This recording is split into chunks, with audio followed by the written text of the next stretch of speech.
All right, what's going on, chat? Welcome to the NECC Semifinals for Collegiate Overwatch. I'm UltCharge, joined by Chase Nuclear Nukem, and we should have a banger on our hands tonight, Nuke. It's going to be New England College taking on King's College. New England College is the 7th seed. Last week, first match of the stream, they 3-0'd the number 2 seed. So tonight they're going to be, the number 3 seed. Tonight they're going to be taking on the number 2 seed, trying to keep their good thing going. Nuke, let's get right into it. How you feeling tonight? Oh, I'm feeling amazing, Berkeley. Thank you for asking. I am eager to get into the action tonight. Like you said, they are on a tear right now, the New England College Grims, going for the throat and the championship this time around. However, you're looking at the record. They've been in this matchup. Obviously, we're in playoffs, so they would have had to play to get to this point. And looking at the score, King's College 3-0'd New England College last time they faced off. So I'm pretty confident King's College is going to take the crown this evening and move on in the playoff bracket. Speaking of which, looking at the lineup, we got Aircraft 20, Link, Faintest, Mojo, Jojo, Virgio, and PMC on the side of New England College. What do we have over there, Berkeley? On the side of NECC, we're going to have Coin rocking the main tank slot, and then we actually have a damage dealer in Shadow Storm. Plays a lot of Reaper, this fella, and pretty crafty on that hero. Then we're going to have Jet. Party will be Shadow's DPS duo. Nylan is going to be Coin's off tank, and then Angel Day will also be on support here. Nuke, explain how the maps are going to work tonight, because we are rocking a pick ban system for playoffs. Absolutely. It's a back and forth. And I mean, I feel like that's the most competitively integral thing to do, right? Is to have the pick ban system going into playoff. The first map that we will have going down will be Oasis. So we will be moving into the control area first and foremost. You can see that down at the bottom where it says current map right over here, right over here. You can see it right at the bottom. Very eager to see what they're going to do for picks and bans moving forward. Any thoughts on what we might see? I know last week we saw a lot of Kings Row taking that other slot, so that could be a possibility. Yeah, well, Nuke, one thing about Oasis is it's not the most diverse 3 points of control in all of Overwatch. So you actually might not get to feel out your opponent very well on this map like you would on an Ilios that has those diverse points where you can play Brawl, Dive, and you're probably going to get a look at all of those. So I don't think the victor of this map actually gives up a lot out of their hand. So it's actually going to be very interesting moving forward as to what map 2 will be picked for hybrid. I'm guessing we go Kings Row because unless it gets banned, teams almost always seem to pick it. But New England College, they're a team that loves to run dive compositions. I'm pretty sure Kings, even though they're higher seed, they're probably more well-tuned on more compositions. They do like to stay together. They like to run Brawl. They like to run Virgio on this Reaper, speed boosted around by Mojo Jojo. So it's going to shake out in a weird way. These two teams do not have similar styles. Yeah, that's very true. In looking at it, it could come down to a style diff. And if one plays one style better than the other, say dive or brawl, then they may have to switch off and play something that's more secondary. Getting into the action, though, we got Party up top. Nilan trying to push in on this NECG side. Getting to point. Point's going to unlock in 1 second. And it's looking like NEC is pretty low, but that's a big anti-nade on King's College.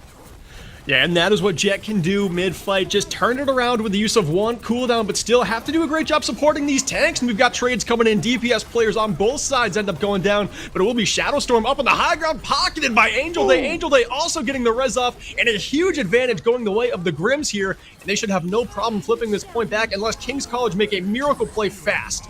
Yeah, the sky just got really dark as Shadow Storm going on the tear almost has that tactical visor online. Looking at NECG side, they do have 3 or 4 ultimates, and it is going to get thwarted by a massive Riptire, by a Faintest. They are still on point fighting for it. They're going to switch off. We're going to see Nilan now on point fighting off against Faintest, and an upset. NECG is going to come back, try to get this point back, but King's College racking up the percent and holding time. Yeah, like I was saying, they got to make a miracle play and make it fast. Enter Faintest with the 2-man tire, as well as getting one with the rock hit of Junkrat. That is going to be enough to get King's College through 50% and continue to climb here. Just the use of one ultimate, and they switch up their composition a little bit now. Faintest over to the Tracer, Mojo Jojo switching over to the Baptiste. So they're going to have a little more staying power. Faintest, of course, going to be able to stall, and Mojo Jojo having that incredible cooldown immortality field to keep him through here. But a big shatter from PMC stuns 5, and that'll wrap up this second fight early. 75% already for King's College. New. That was a beautiful play from King's College because they saw Coin engage. Coin dropped the bubble, and they just waited. They were like, okay, well, he just threw his shield down. We'll just pop that and throw Shatter. That's exactly what they did, and that allowed them another 20 seconds on this clock. Now it's at 90, and NECG is on their last point. They are going to get the stun off on Link, though. That's Virgio in the backline with a massive Death Blossom. That's going to be Shadow Storm as well. Now trying to attack Visor, but he is going to get pulled by Link, and Kings look like they have this on lock. Yeah, King's College get what looked like a pretty easy 0.1 victory here on Oasis. I don't want to speak too soon because we've already seen one miracle play in this game so far, but HP on New England College just looks a little too low. This one does not quite look winnable, and New England College just kind of meet their demise in a very long first fight. That Faintest, the hero for King's College, brought back with the use of one ultimate, and that just threw New England College off kilter. Their ult economy was out of whack, and they couldn't recover from there. Absolutely. I think that Death Blossom added a lot of value as well in King's College. It pushed off NECG and separated NECG, yes, separated them the front from the back. So they were kind of split in that final push. And if anyone knows Overwatch, you do not want to be split going into your final push because that could throw everything through a loop. Going into the second point, do you think that New England College sticks coin on this Reinhardt? I think it's a fine look for them. I think what their main focus has to be here is don't get too discouraged after the first fight, because last point they set themselves up so well to actually flip the point back, and I think Faintest's miracle play just kind of defeated their morale for the rest of the round. If they play this whole 200-second game here for the entire course of the round, I think they're playing fine enough Overwatch to take a couple of points here from King's College and swing it back. But Link early on, going into the back line, getting the hook and headshot kill onto Party. And, I mean, right now it's just spilling out. Both damage dealers down on the side of New England College, and now King's College is starting to steamroll this fight. They're hopping off the high ground. They've got targets to call. Jet and Coin both fall, and it looks like, again, Nuke, the first point will be taken by King's College. I have the faintest idea of how NECG is going to come back from this one, as the damage dealers on King's College are really flexing what they have and showing it. I mean, that is the second time now in the series King's College has gotten the first cap. And the crazy thing is NECG got there faster. They were able to rotate faster. King's College came up behind them, and they just didn't have the staying power on top of point. PMC, though, sitting here with Earth Shatter, not going to be able to use it, though, as he is hacked. They're going to get counter shattered by Coin. Coin tearing through the front line. That is going to be Jet as well, getting a couple of kills on the board. That's going to be NECG more than likely taking this point back at around 33%. And that's a full team effort there by the Grims to get this point back. It's Coin's big shatter. Nylan, she ate up a pulse bomb too, not letting Faintest make that miracle play by sticking it onto someone and finding a multi-kill. And then Jet, the support player for NEC, gets involved in the kill feed as well. Gets 3 up in the feed, so that was a well-rounded effort to take that one back indeed. And I know that we both love Reinhardt, so watching Coin hit that shatter after getting hacked, or after PMC getting hacked, was pretty big. Just as big as this shatter now coming out from PMC. Gonna find a pin into the Reaper, but not gonna find a kill. Unfortunately, that's gonna be Virgo stopping down, and the fight will ensue with King's College being down a member. Yeah, it was a big sound barrier dropped by Angel Day to actually perfectly time up that shatter by PMC, keeping everyone on New England College alive and just letting King's College step into them. They had so much HP in that last fight, and King's College, despite a big earth shatter and a pin onto onto Party, it just wasn't enough. The Reinhardt came in guns blazing, and there was no follow-up on the sound barrier. Yeah, that's what we call unfortunato in my book. Faintest, though, with the sneaky play in the backline. Gonna get the hack off on Nilin, trying to get some damage, gonna go back and doing what Sombras do best, racking up that UltCharge, if you will, to try to get that EMP online. Goes in and hacks Nylan again. Nylan not able to get away from that one. Now Faintest actually has the EMP ready to rumble here. Goes into the back line. Pops it in the back line. Timed up with the Death Blossom from Virgio. And that is how you follow up in a flash. King's College with some textbook fundamentals. Sombra Reaper, the Wombo combo you need to get the point back. Yeah, that was an interesting Death Blossom. I don't think I've seen that before, because he started the Death Blossom on top of the pillar and then waited until that EMP came down to drop, recognizing if he dropped immediately, he could get stunned out of it. So that was just a great play. I don't know if there was some adaptive comms coming in there from Faintest telling Virgio, you know, just hold up a second, wait, I'm not there yet, EMP's now, and then he dives in. That was just really great all around.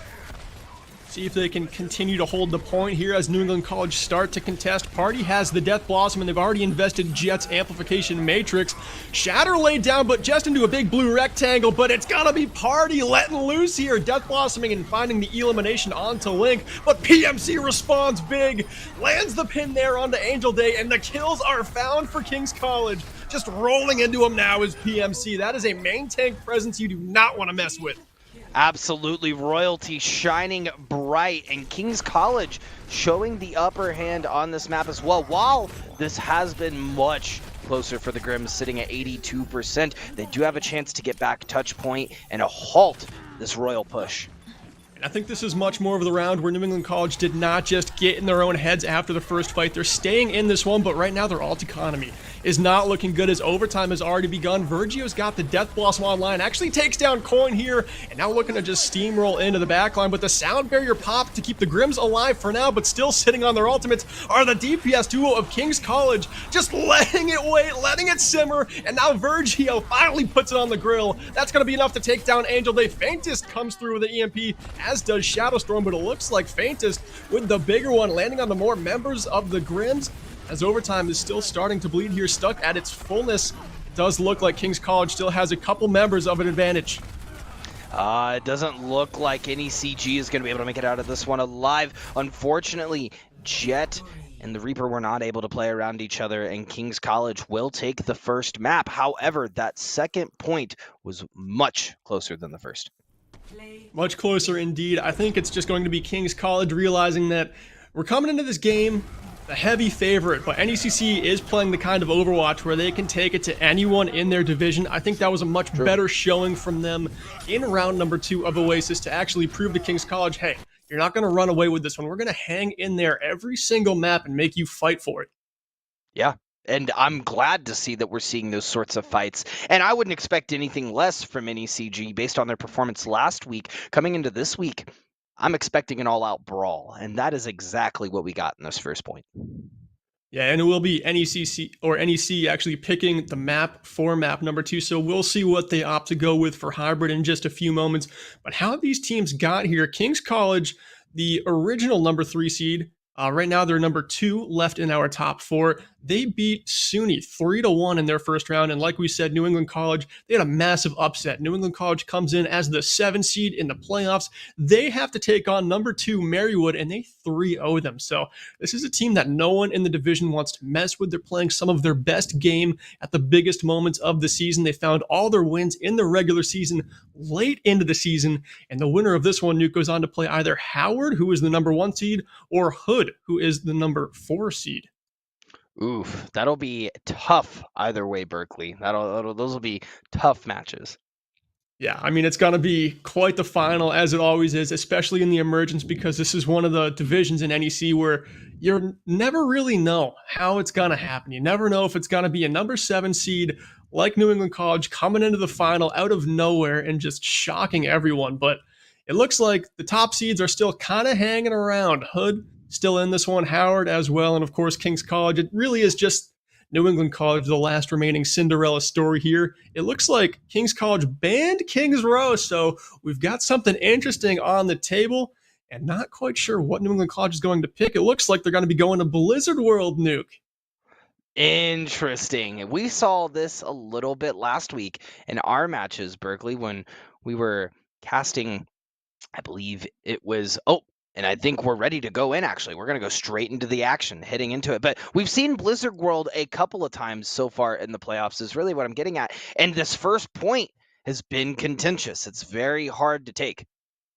Yeah, it is. And we've seen a lot of different compositions come out, especially from the damage dealers. But one thing that's been very consistent for successful teams here is the double shield. Orisa and Sigma just seem so strong on this first point with how long the walk is from the attacking spawn all the way to point. It's where poke comps on defense can really just kind of shine with how much damage they harass you with. But we've seen a lot of creative plays come out from attackers as well to counter that, like taking rotations all the way toward like the defending spawn, just going around the map using all of that natural cover. So this is a first point where it can be very much a headache for the attacking team, but it is a time for a creative team to actually start to shine. Exactly. And that is what this division is all about, right, Berkeley? It is all about being creative, playing creatively, and catching them off the foot a little bit, making sure that you're keeping them on their tootsies, as we like to say. Yeah, it's really hard to find your balance, especially on the second point too, because that's when the map kind of completely changes. So the attackers, even though they actually take the first point, the defenders have a great advantage to be able to just come out of spawn, switch, and adapt to this point of the map in particular, where you just hold down on that high ground that we're looking at in this spicy B-roll and really start to make a stand there. But I love this hybrid map for the just case that every single point, you can run something completely different and be so successful. You can break out snipers on point 1 and 2, go hardcore brawl comp on point number 3 once we get inside the castle. And yeah, that's what I love to see in a hybrid map. Make it so the teams with depth in their roster have a little bit more of an advantage in the map. Yeah, and I love that because I think that Overwatch, as we've talked about before, is a very adaptive game. It's a very much a moving chessboard of you don't know what they're going to throw at you, and you have to kind of be ready for it and react to the situation. So whether it be a dive comp, a double bubble comp, double shield, brawl, I think that there is a lot of flexibility on Blizzard World for what you play. It looks like NECG going to go for a more of a double shield comp. King's College looking for more of that pick comp, kind of a rush down, grab the pick, go in. I think whether or not Link is able to get these hooks off will determine how these fights play out.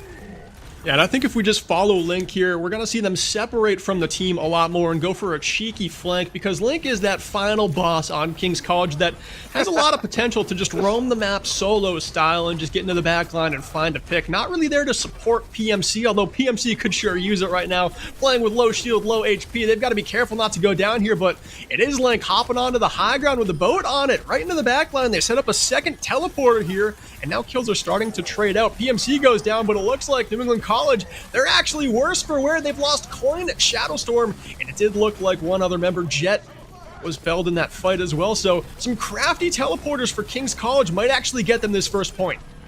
It looks like that's exactly what we're going to see, and what a great rotate around to make that happen. They got onto the high ground, pushed them off, and then just swept from there, continued down. Shadowstorm almost turning that fight around, but getting extremely low, having to back up. And as Link was looking for a pick, instead found Jet, who was previously on that Baptiste, now switched over to Ana for, I'm guessing, a better comp is what they called for. Ana could have a lot of value here, though, with them having the Roadhog. That could be a pretty big counter.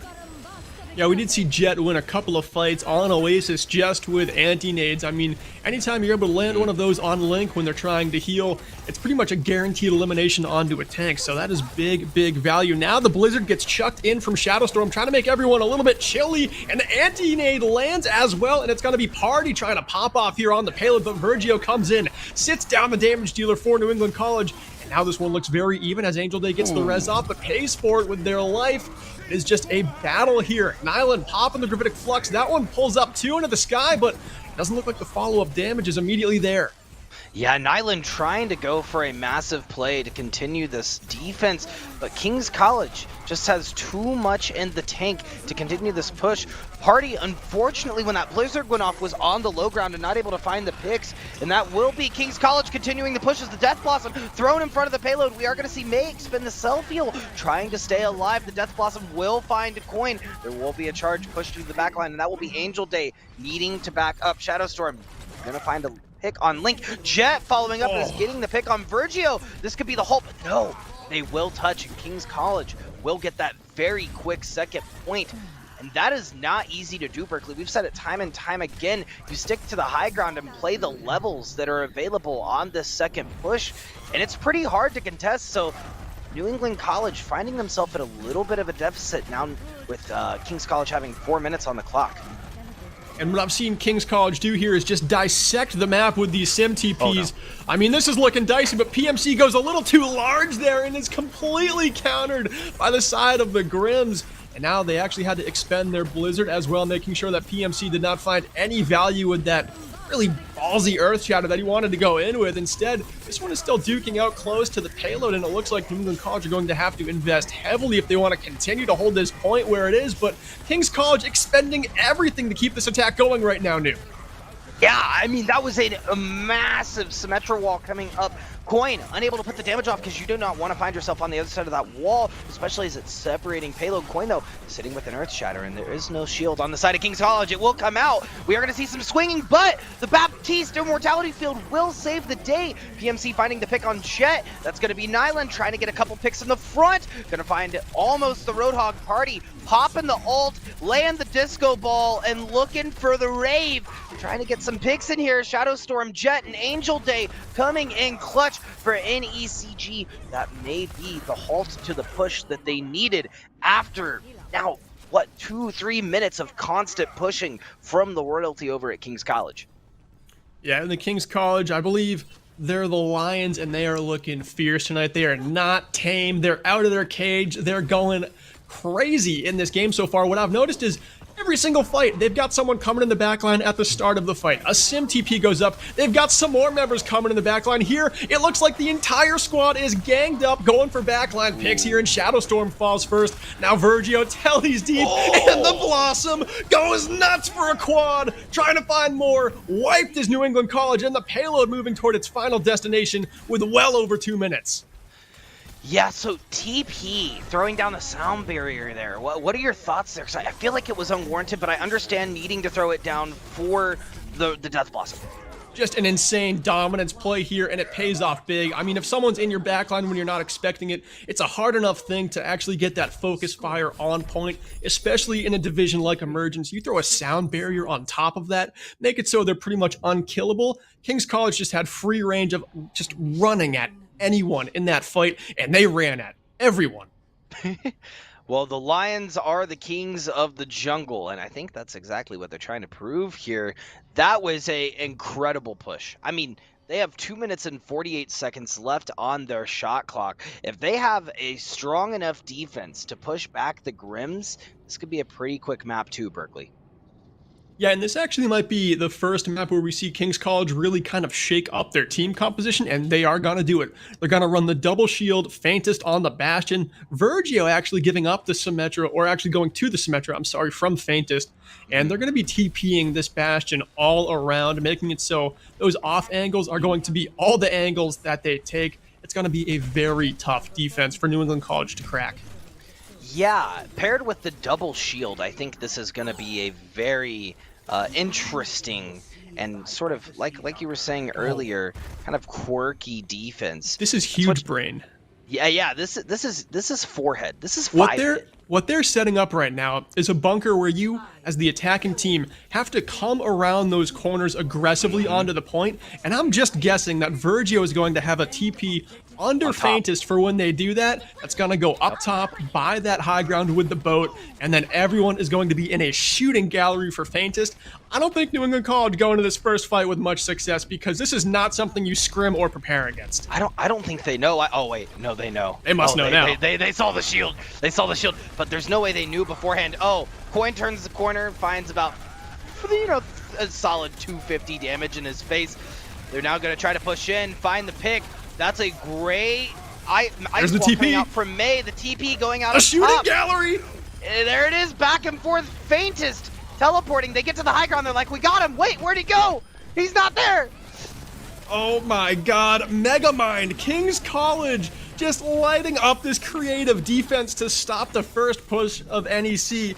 I mean, if you're scrimming this, it's incredible that you actually made it to this round in the tournament and the other team doesn't actually see it coming, because this is like something that opponents would just get the heads up to. They would kind of know a little bit what's going on, but here it just looked like New England College had no idea how to push into it, and they're going to have to try again here, because if it ain't broke, don't fix it. Oh. Yeah, no. We were playing quick play with Chloe, but she added you instead of Buskunk. That's why. I don't know why. All right, well.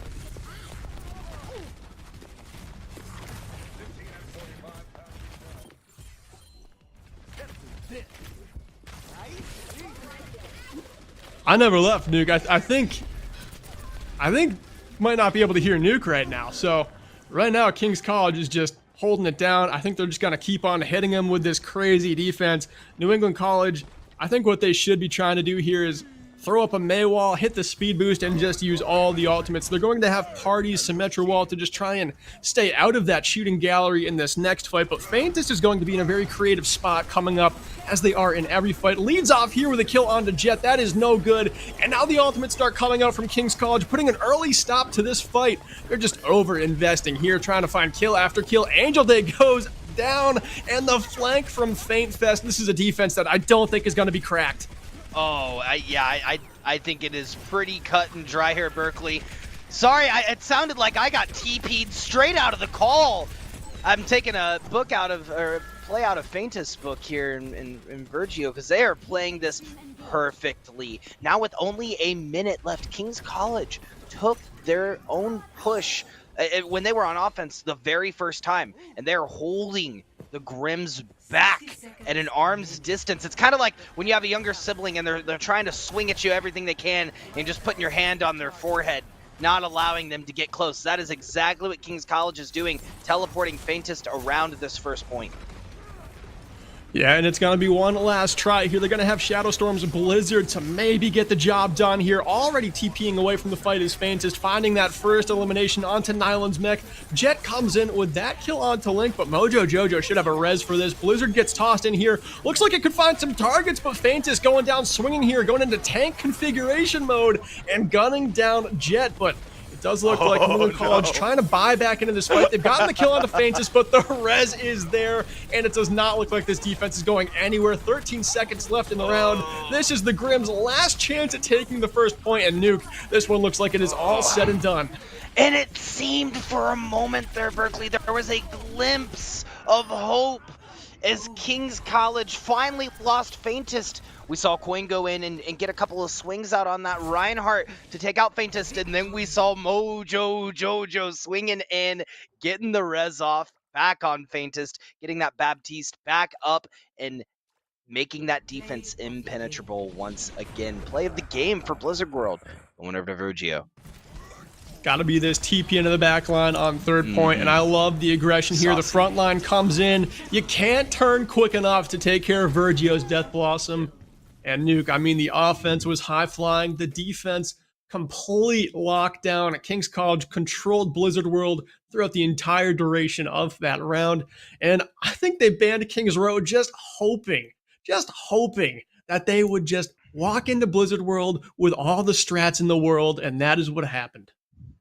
Yeah, I think after that first push, NECC should have just taken a step back and said, all right, like take 15 seconds in base. Tell your team, address everyone. All right, they have a Bastion, they have a Symmetra, they have double shield.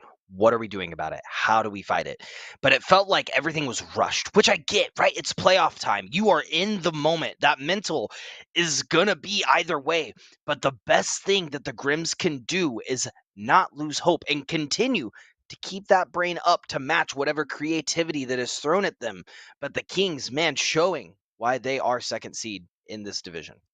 Yeah, I think New England College, they came in around number 1. They got the 3-0 on the number 2 seed. Now they're playing the number 3 seed in King's College. They didn't come into this game too confident. What they did was prepared like crazy for an opponent that they knew, even though New England College is coming in the underdog, you've got to respect them. And here it looks like they have scrimmed every map into the ground over the last week, and they know their plan. Every single team fight on all phases of the map. And Nuke, next we're going to be going over to our escort map. King's College is on match point. Don't go anywhere, chat, because this one could end very soon.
Welcome back, chat. Semifinals are underway here. King's College currently up 2-0 over New England College, and they're finding themselves going on to Rialto on match point. So, Nuke, is there any way New England College turned this one around? They beat the number 2 seed last week, but right now the number 3 seed is showing them how it's done.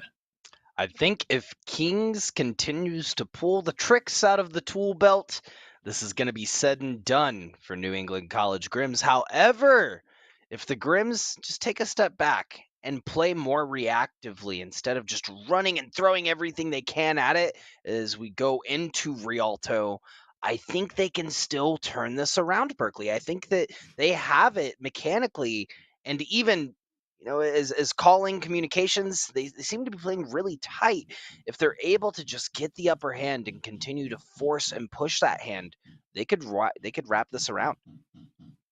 Yeah, I think it's still completely obtainable. I mean, we've seen reverse sweeps happen all throughout the season, and even there's been a couple in playoffs so far. So New England College definitely not out of this one, but to your point, Nuke, I do have to agree with you that if King's College continue to be creative, continue to pull tricks out of the bag that there's no way New England College could have prepared for in their week of scrims, I think this one might actually be locked up already, and it looks like they're sticking to a tried and true tank line, having Link on the Roadhog, PMC on the main tank, Ryan Harding this one, and actually they've got Faintest on Pharah. What I've noticed about Kings is that Faintest seems to play everything. Yes, Faintest has had a very wide range of characters. We've seen Faintest on the Tracer, on the Symmetra, on the Bastion, and now on the Pharah, wrapping around the corner, trying to get some early picks, and does have the Mojo Jojo pocket on his side.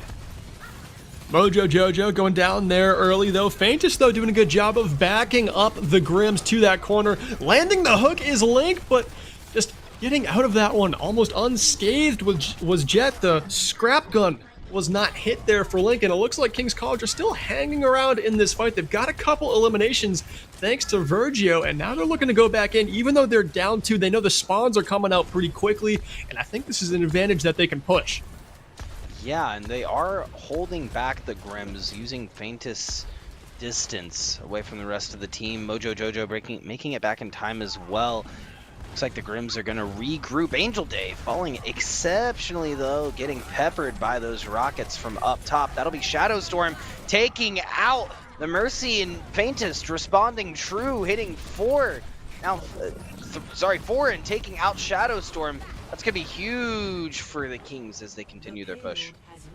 Yeah, they take point 1. They throw up 5 minutes, 15 seconds to find this streets phase of Rialto.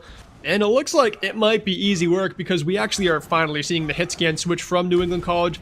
They realize that the composition they rolled out with, although it is a strat, they know how to play it. It is not ideal going up against what King's College is coming at you with. You've got to find a way to tank Faintest out of the skies, and it's not going to be easy here. Faintest is doing a great job of just taking off angles and going complete backline for all of these engagements. It just puts New England College in such a tough spot like you see here. They wanted to hold on this staircase, but it's not possible, Nuke.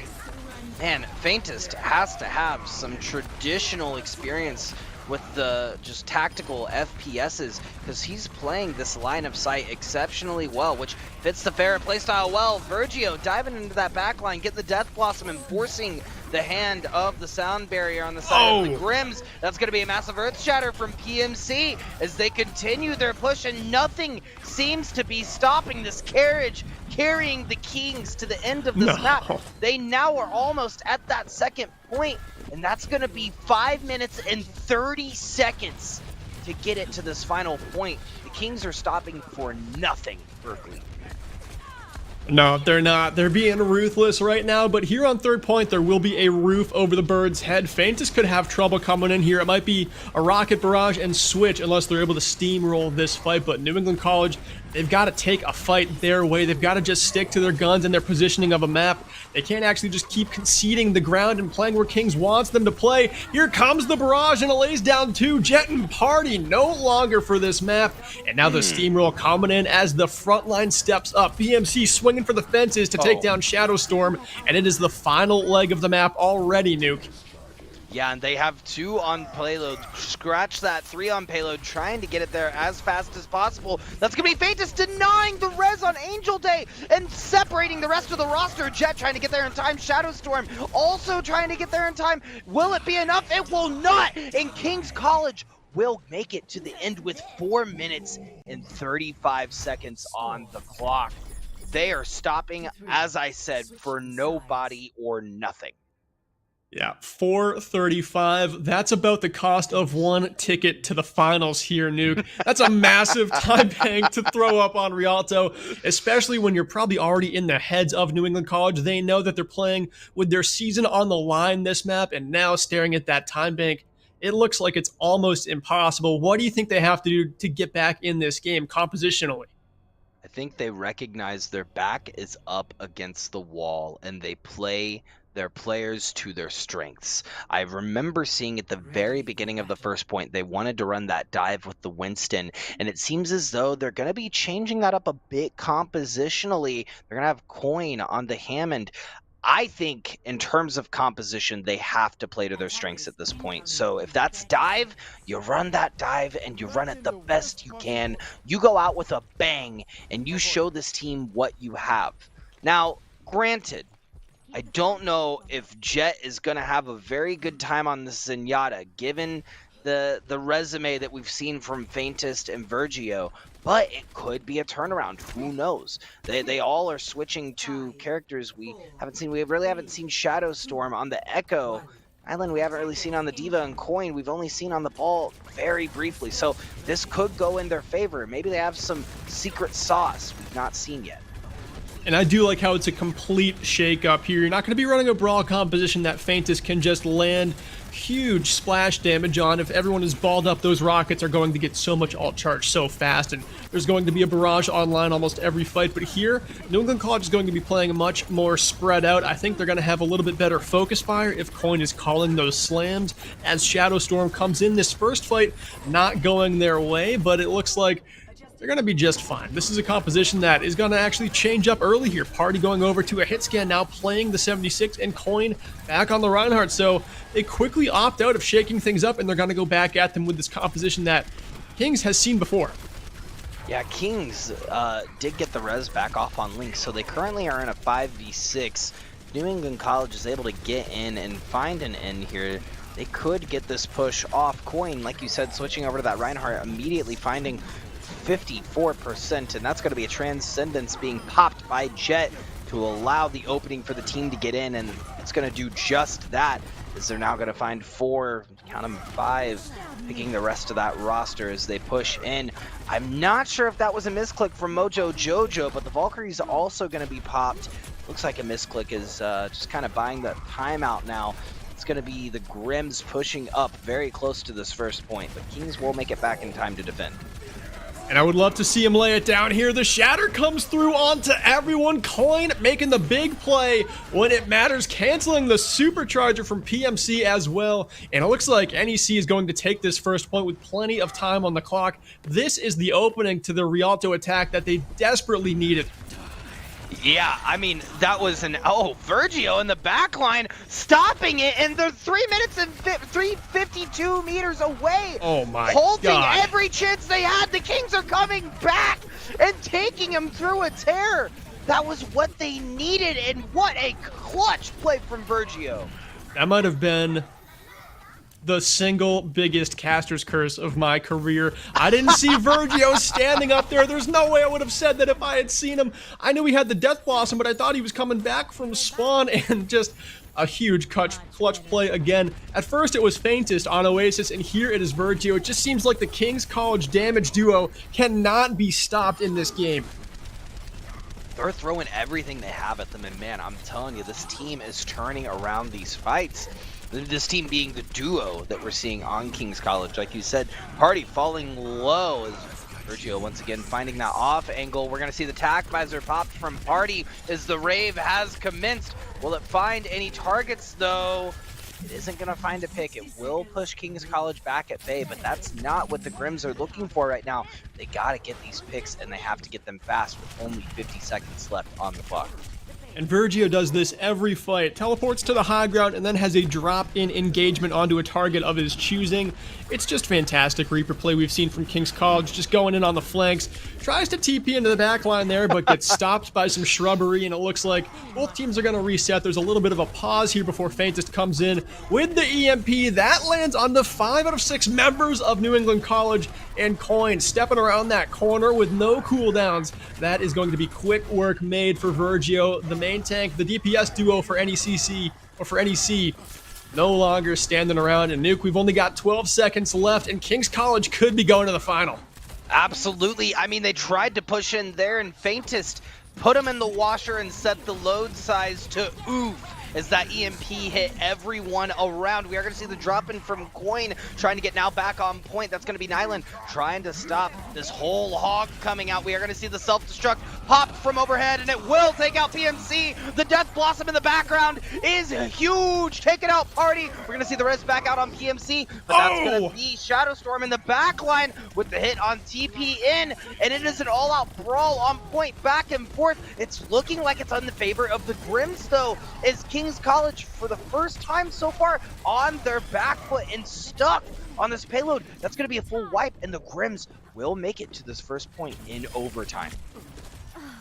I don't know. I don't want to say it too soon after what happened last time. They are actually contesting this now, and Faintest gets low, but if they're able to TP out here, they're going to have that EMP awfully soon. If this point is contested any longer, it's going to be very dicey for New England College. I love the investment here from Party. Popping the tack visor, completely necessary move, gets the EMP out of Faintest, and that is actually going to help them later in this round, but still, they've got to get these last 3 meters, Nuke. Wow, King's College just trying to put an end to this entire series and getting the Uno reverse card put on him. The Grims had to spend everything to make that happen, Berkeley. Sure, I mean, I guess they still do have the Hammond ult. I mean, they do have the minefield at their disposal, but look at that ult economy. That's some single-digit ultimates online, and that's going to be tough. I think the Grims, what they need to do is just look for getting that charge back that's so desperately needed.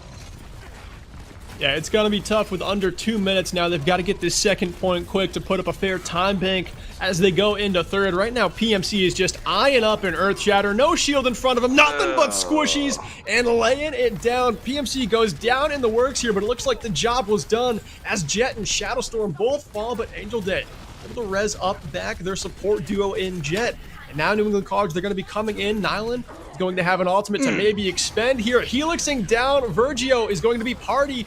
And still, though, Kings not completely out of this fight. A headshot there lands onto Jet. And the fan of the hammer for Faintest taking down Coin as well. It is a one-man wrecking crew in the form of Faintest trying to pop the Deadeye here and take any threats out of the skies. And it looks like just some stellar DPS play once again, Nuke keeping Kings in the victory of a fight. I would not be surprised if we saw Faintest switch to Torbjorn or Genji in these last 60 seconds. He has played everything so far, it feels like. Yeah, I mean, if this is indeed the last map, I've got some MVP candidates in mind, but New England College, they really hope it's not. The Nano Boost popped onto Party, the Tack Visor as well, the Electric Goggles coming in with an elimination onto Link. Virgio goes down as well, and that is a big duo to take out of a fight, but still, we've got Faintest in the mix, and as long as the Kings have one member left standing, which now they no longer do, they're always a threat. Well, they could make it back in time. They do have a couple of players trying to set up for a retouch. They will round the corner, try to make it there in time. TP in, gonna pop the rally on the Brigitte for the rest of the roster. That's gonna be a massive Earth Shatter. Once again coming out from Coin. The stick comes off, but it will find the immortality field and nothing else. Faintest going through the absolute rip and tear though, and trying to get the Deadeye off on top of the payload. It will fall, and with 0.52 meters left, they will hold. King's College is going to the finals. You'll love to see it. The celebratory slam from PMC, an exclamation point on the end of this set, and it will be Faintest with the play of the game here on Cole Cassidy. It's going to be point 2. It's going to be at the buzzer here, and this one speaks for itself. Oh, clutch. Look, maybe not the high noon, but bop, bop. Ooh, Just a faintest. solid bop, the bonk. No, no, no. Berkeley, I have the faintest idea of who you might pick for player of the match.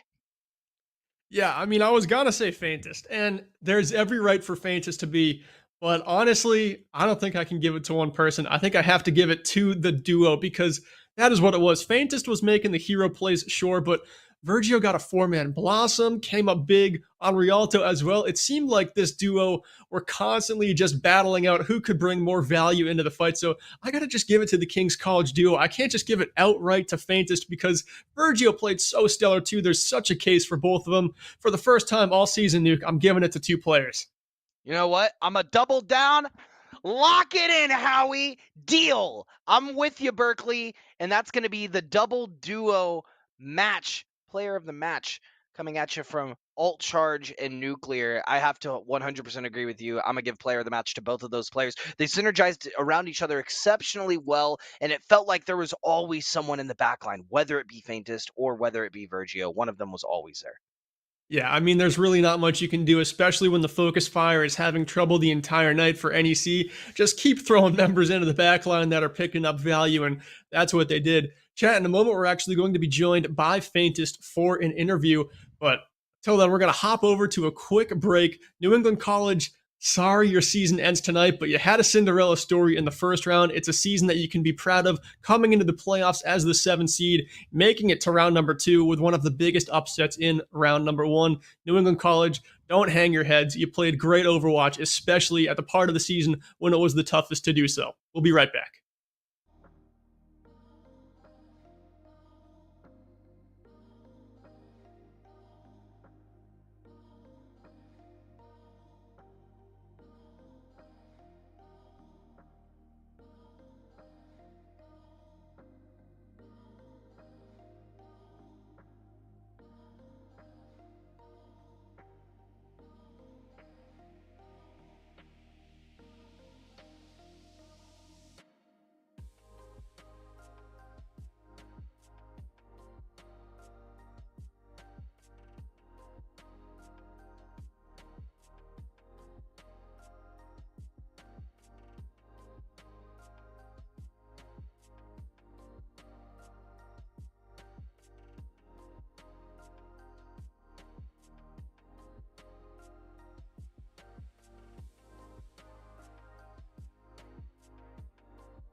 All right, chat, welcome back. It is April 21st. As many of you know, the Overwatch 2 Alpha comes out today, but we've got the Overwatch 1 Alpha joining us here. That's going to be Faintest, the damage dealer for King's College, joining us here. And Faintest, you made some hero plays on map number 1, Oasis, map number 3, Rialto, especially when you're dealing damage. How important is the flank?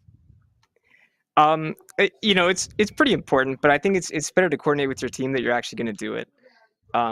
Me and Virgio just work well in that way. That I either take the front or he goes around back, or vice versa.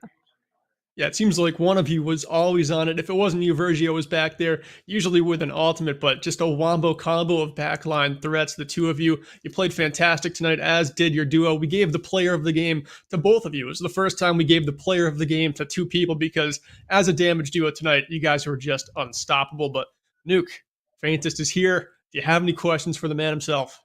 Yeah, Faintest. What don't you play?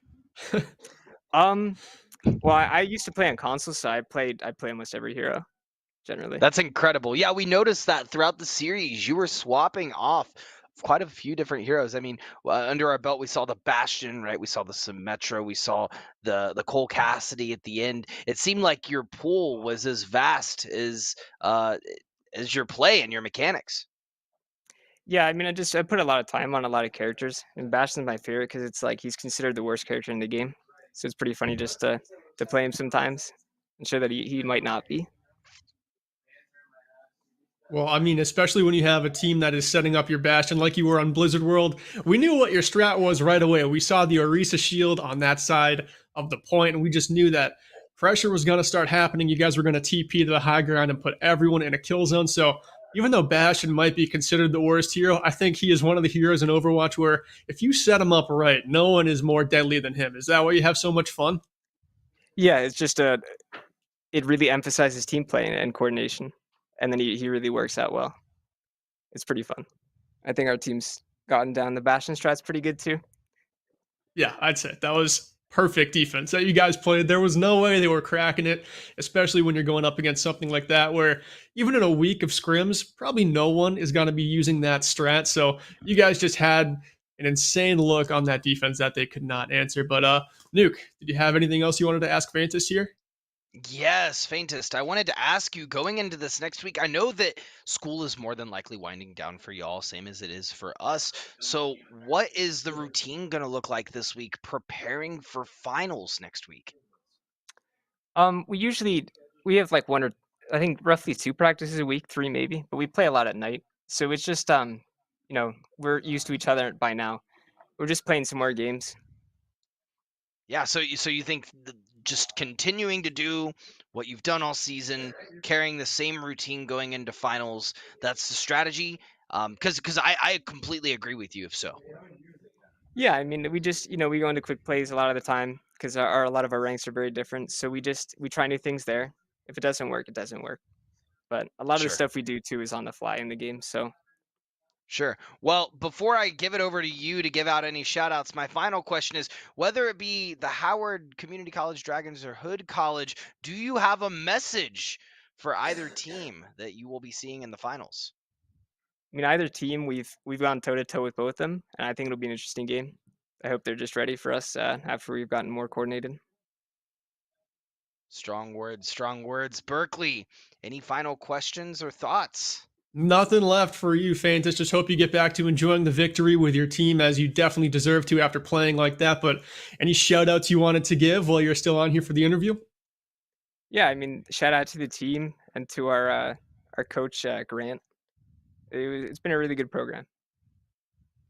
All right, well, Fantas, thank you for joining us. You are more than free to go and enjoy the rest of your night as you've got the seat at the final table for your division. Once again, congratulations. Tell the entire team we said congrats as well, because from the tanks all the way down to the supports, even though we only gave out player of the game to the DPS duo, none of it could have happened unless the other 4 members locked it down like they did. So you played how you had to find the seat at the finals, and the entire squad of King's College definitely deserve it. All right, I will. Thank you. All right.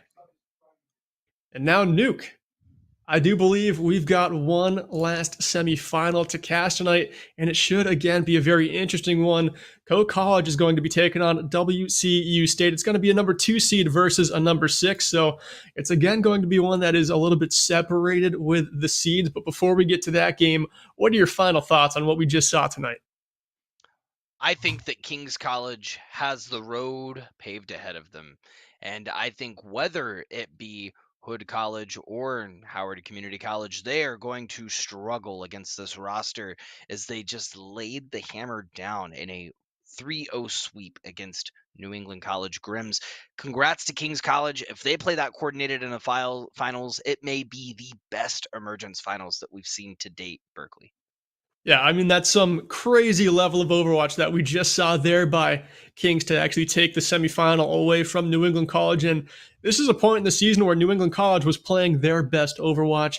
They were beating high seeds in their own division, and Kings College just raised the bar that much higher. So going into the final, I think it is probably going to be the best, the most competitive emergence final we've ever seen in our esports conference, and I can't wait for it. But I'm going to have to wait. I'm going to have to wait one more semifinal and then a week. So chat, stick around as we go to break. Up next, we're going to have College versus WCU State.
don't know these streets like we do.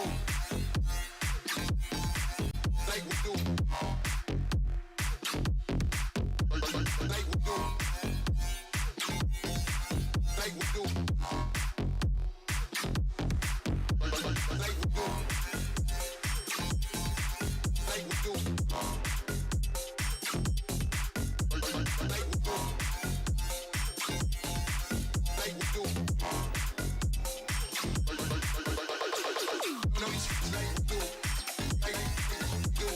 do.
All right, welcome back for the second semifinal of the night here on this NECC stream. I'm UltCharge, joined by Chase Nuclear Nukem, and we've got Co-College versus WCU coming up on deck. It's going to be a number 2 seed in Co-College versus the number 6 seed here for the Navigators Cyan Division. Nuke, last game was a 3-0. Do you think this one goes a little farther in distance, or what do you think the story's going to be before we hop into it? It's possible, Berkeley. I mean, we are seeing the 2nd seed versus the 6th seed. Co-College has been on an absolute tear thus far in the playoffs. They 3-0'd Hastings last week, where WCU had a little bit more of a struggle against Lincoln Christian. Great director over there, directed by Fernando Preciado Leal. But I have to say, I got to give it to Co-College. I think it's going to be a 3-0. That's my prediction. They make us do these predictions in playoffs, and it's never fun to say it's going to be a 3-0, but if I'm trying to give my most analytical approach that I possibly can, that's what I feel like it'll be. Yeah, Co-College has been on fire, but I think I got to give just one map to the side of WCU, but I do think Co-College will be the victor. WCU, just like New England College, got here by beating a team that was heavily favored. They ended up toppling the number 3 seed in Lincoln Christian, and it's no easy way to get to the second round of the semifinals when you are a bottom seed and coming in as the 6th seed, barely having an over 500 record, and then showing up in playoffs is already an achievement in and of itself. But here we've got the lineup for, it looks like, Co-College. We're going to have Joker dealing some damage, Bomberman as well, the DPS duo for Co-College as well as Joker. We've got Anniance, Sassy Jesus, that's going to be a support, and then Sassy on the main tank always brings it, especially on Reinhardt. And then we've got Knife Voltage and Creed coming in. Creed will be the support alongside Anniance. Nuke on the side of Western Colorado. Who we got? Running into the lineup for your Western Colorado slate team, we have at the top Disagree, then Mr. Mango, MWM, Boo, Spongy Boy, and Hoodie Tofu. As you're looking at this roster, predominantly sophomore freshman roster, looking to make their run. And an interesting point that I had not thought of, UltCharge, is Co-College and WCU were the final regular season placements against each other. And while Co-College did take the W then, it was a 3-2 victory. It's very, very close. So I'm going to redact my statement earlier, and I'm going to have to agree with you. I do think that WCU might be able to take a map here. However, it will be a tough fight because Co-College is coming in 100% prepared. Yeah, Western Colorado, they're in fight mode, tooth and nail every single map. So, I mean, they've already been playing since round 1, like their season was on the line. They knew they weren't the favorites. They're not going to be the favorites in any of their playoff matches. So, they really have to bring it in scrims, come prepared, and always be game ready. Always compete at that highest level in scrims because you're going to be playing teams that are better than you on paper. So, even when you're practicing, you've got to give it 110%. In round 1, they started that way. Here, we're going to be going to Oasis for map number 1. We'll see if they can continue to bring it at that high level. Nuke, this is the same map we led off with in our last set, and it was one that really wasn't that diverse. It's not something where you get a lot of looks at the other team. Usually, it's just brawl heavy. You don't actually get that intel if a team can bring it with a dive composition. So that actually makes the second map choice in hybrid pretty tough. Do you think it's going to be more of the same this time around? Yeah, I mean, just like we saw from the New England College Grims, they tried to run the dive composition on Oasis, got pushed back by Kings a little bit. So we could see the same sort of story play out here where we see a dive maybe start to form, take shape. But ultimately, I do agree with you. I think it'll come down to who has the stronger brawl on Oasis to take the dub. You do get very little information. However, we could see some picks get thrown out and information could be had from that. So going into this match, I'm going to be eager to see who has the stronger Reinhardt and who out of the offbeat DPS is able to get into the backline harder and cause some havoc.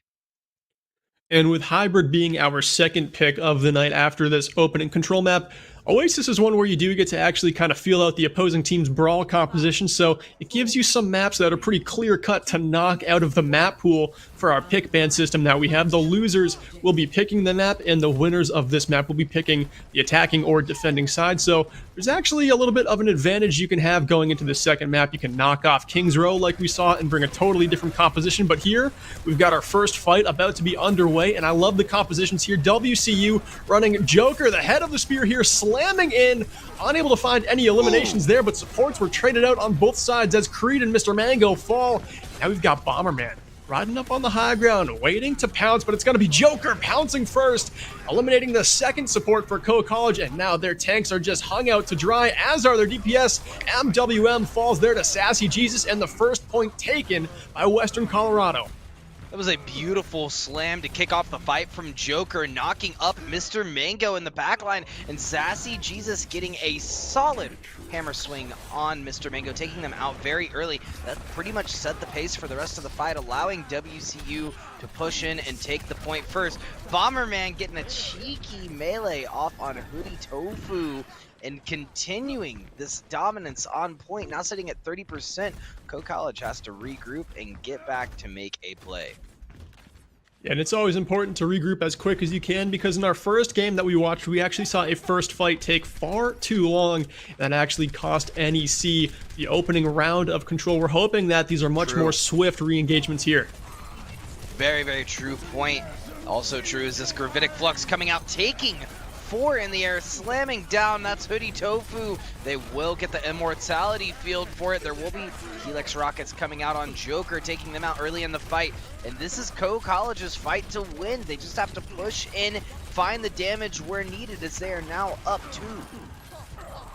Still tough here to find those last couple of picks, and it looks like they really want to take control of this objective. Mango doing a good job here, finally healing up Spongy Boy, who has been frontlining a ton of damage in this fight, and it looks like the flip should come through, but it looks like just an incredible stall here from the Doomfist composition to get back in and recontest. That probably bought them about 15% of that objective. Very, very true. It did buy them a little bit of time, but look at Co-College. They do have 3 ultimates, almost 4 with that tactical visor online, which puts them in a very nice position as they're looking to defend. We see Hoodie Tofu slowly fall off the top edge. Joker trying to make a flank going in, but we are going to see the tac visor come out from MWM. Take out 2. Caught a Modern Warfare because Legs is on the move. I love it too, locking in the double hit scan composition and making it work, especially on probably the only point here of Oasis that is going to have a very oppressive high ground for hit scan to really work with. But on the side of WCU, it looks like they've got a lot of ultimates coming online, Nuke, so they could be taking this point back, but they've got to be careful with that ult economy, as they don't want to give up too many, or that they aren't able to hold down this objective for the final fight, because where they're sitting at right now, there's still some time left in this game, even if they get the point back, for another recontest and another engagement. And I love that they held their ultimates there, UltCharge. I think that was super smart of WCU to just wait it out. They lost 2 before they even went in. Speaking of losing 2, MWM takes out Joker, and the fight ensues with a Death Blossom from the heavens by Bomberman, followed by an Earth Shatter. The Quake heard around the world. Co-College trying to continue this push, and they're going to take out multiple. WCU now stuck on the back foot. Yeah, Sassy Jesus registers one on the Richter scale right there, just slamming down the ground, and I love it. So, chat, gotta catch you up on something real quick here. The teams were actually backwards. Co-College was the blue team this entire time, and after we read the rosters, I was pretty sure about that, but I was very confused and didn't want to just slip up there. So, right now, it is a very even game, which is lucky. We don't actually have to differentiate which side has an advantage, but right now it is Co-College holding this objective down, and WCU State has to retake here if they want this round to continue. I'm Midwestern, I see an oopsie, and I ope. We're seeing the drive and the dive and the back line. Joker with the massive slam onto the Ana, now looking for a final pick. High Voltage to take out Disagree. Joker trying to make a clown of the rest of the WCU roster. Oh. But it has been a valiant fight. However, it seems as though Co-College is looking to take this first point. College locking it in on a wonky composition here, having Joker on this Doomfist, the spear, the tip of the spear for this brawl composition. Sassy Jesus loves to play as far in the front line as possible, but here Joker is just able to open up a little bit more space, which allows Sassy to be that much more aggressive. It pays off for them here on the opening round of Oasis. They are rewarded 1-0 the score so far. College, we're heading into our second point, Nuke. Does WCU make any changes to adapt to this composition? Because that was a very even round. I don't think so. I think that they try to tweak a couple of things and they stay together. I think the main issue here is that Doomfist. So maybe WCU decides to go off on a Junkrat, which could work against this composition, but I feel like that was working well for them. And actually, it looks like Boo is going to make the swap over to Reaper, which could also have some value. Joker trying to get a slam in. All it takes is a quick shift to get out of there. Yeah, also Boo having those Hellfire shotguns. Joker's hitbox is massive on Doomfist, so a lot of burst damage, especially burst damage that has to be executed with a spread out of a primary fire. Pretty easy to hit despite Joker's insane movement we've seen so far, but I like this. College taking the high ground for this first engagement, not going in just yet, letting WCU put themselves into what might be a kill box. Off the map goes Disagree, but might be hopping around the walls and hanging in here. Joker almost gets knocked pretty low in this opening fight, but it's going to be College now shifting their position to the low ground as both teams contest point. Joker falls early to Boo. That Reaper pick paying off so far. Multiple kills now confirmed for WCU. Bomberman trying to make a play, taking down Boo. Disagree fell off the map, forgot how to stay on.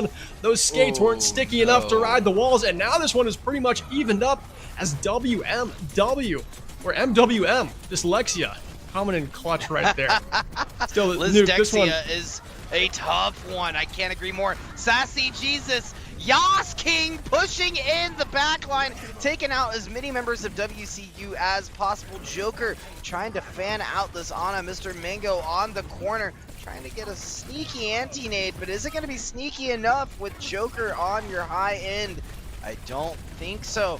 And yeah, like you said earlier, Disagree falling early kind of paved the way for College to take that fight 6v5 and continue the push. Hoodie Tofu, that's going to be that with the Gravitic Flux. Ooh, and it's going to get paired with the High Noon! MWM taking out multiple, and they are looking to recap this point.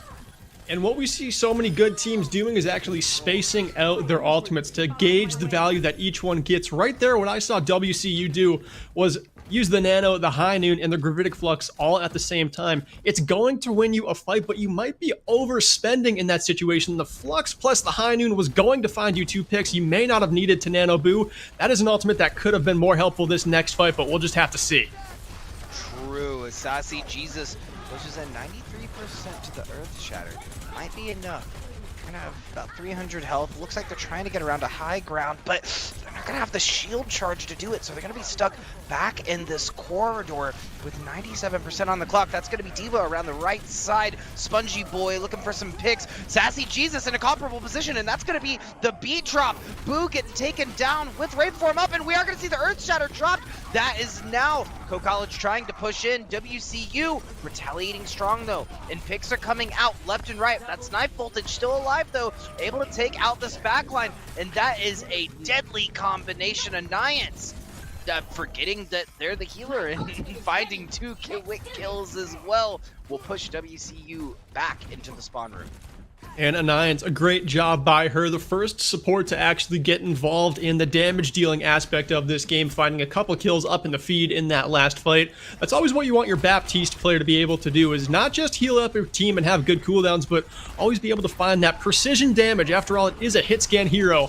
But now we have Boo TPing into the backline, but caught out. Joker lands the headshot, but it will be the Cole Cassidy on the side of Western Colorado finding a 2K. Bomberman tries to counter and buy back into this fight in the form of a Death Blossom, but it's not quite the price they were looking for, only finding the kill on to Disagree. And here we just have MWM going to work, holding down the backline, pick after pick by way of the Peacekeeper, and this should be a flip, Nuke. This is a much closer point two, but that is going to be both of the healers coming in, trying to stall out a bit of time, and they will do so. Ooh, that's also going to be Joker coming in, stalling out a little bit more time. 83% now. I think that was a very smart call from Co-College. They recognize that WCU is going to get a solid 10 to 15 seconds on the board, and they needed to get a couple more seconds so that when they flip, they're going to force it into last fight territory if they're able to flip.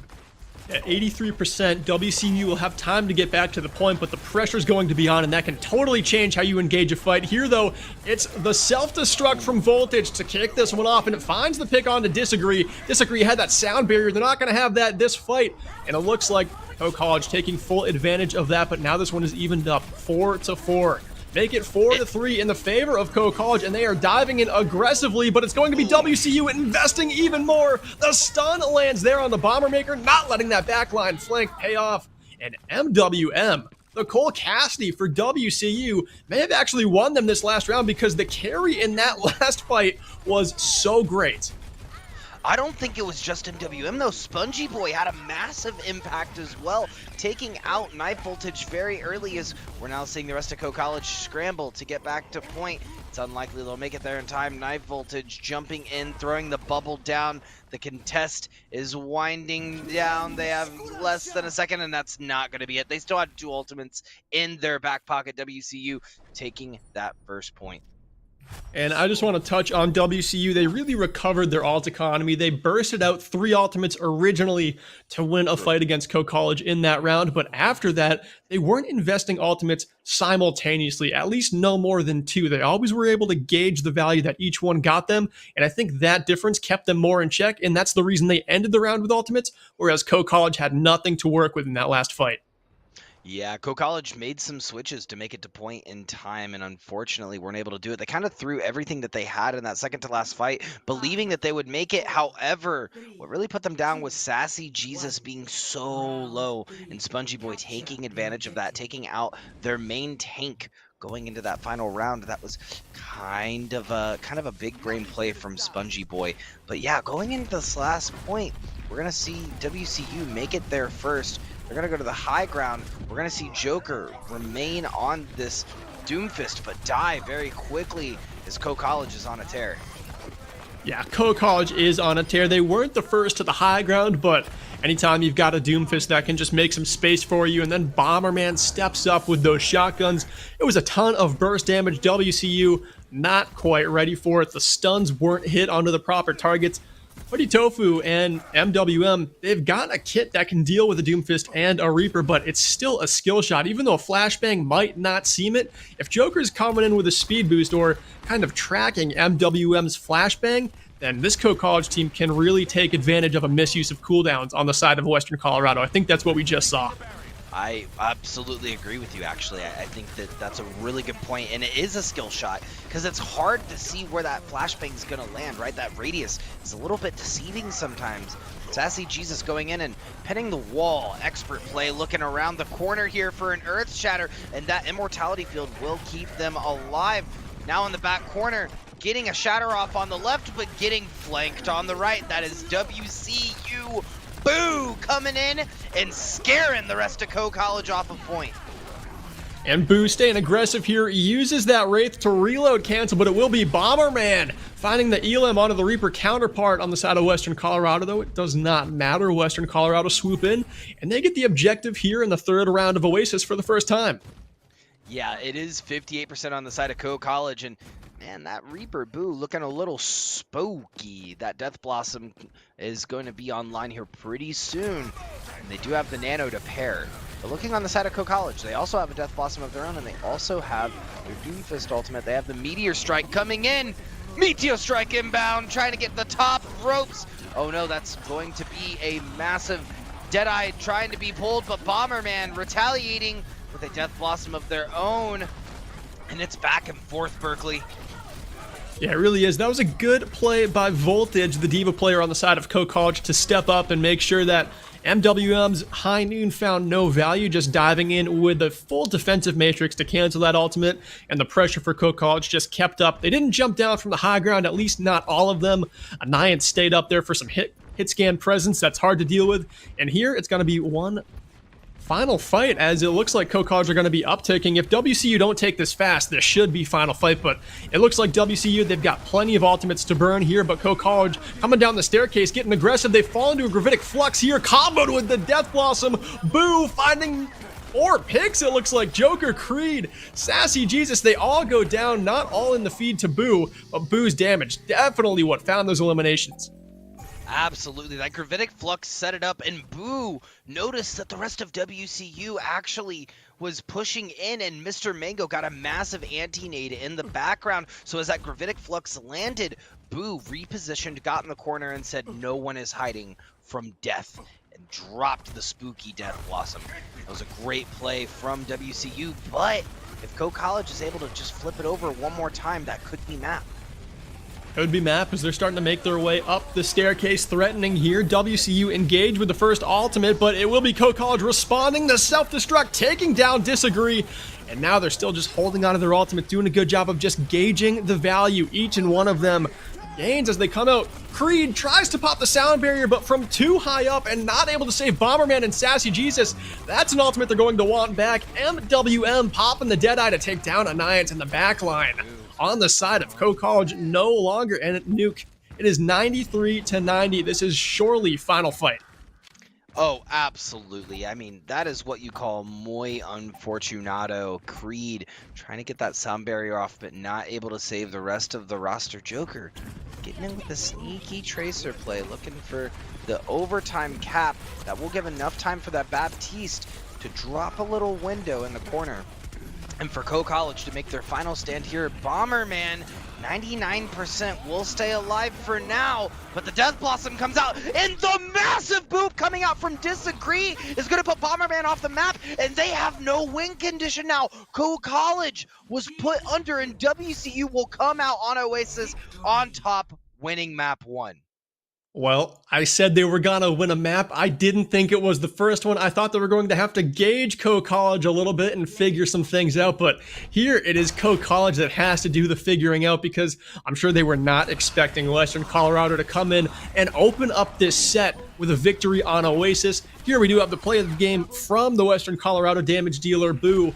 And Nuke, we're gonna be headed to Hybrid next. It will be CoCollege's pick. Given what we just saw, the compositions both teams played, it was pretty similar. Do you have any guesses as to where we might be heading? Oh, I don't. I would guess Kings Row just because it's so popular, and I imagine we'll see it tonight, and I would imagine we'll see it in the next map.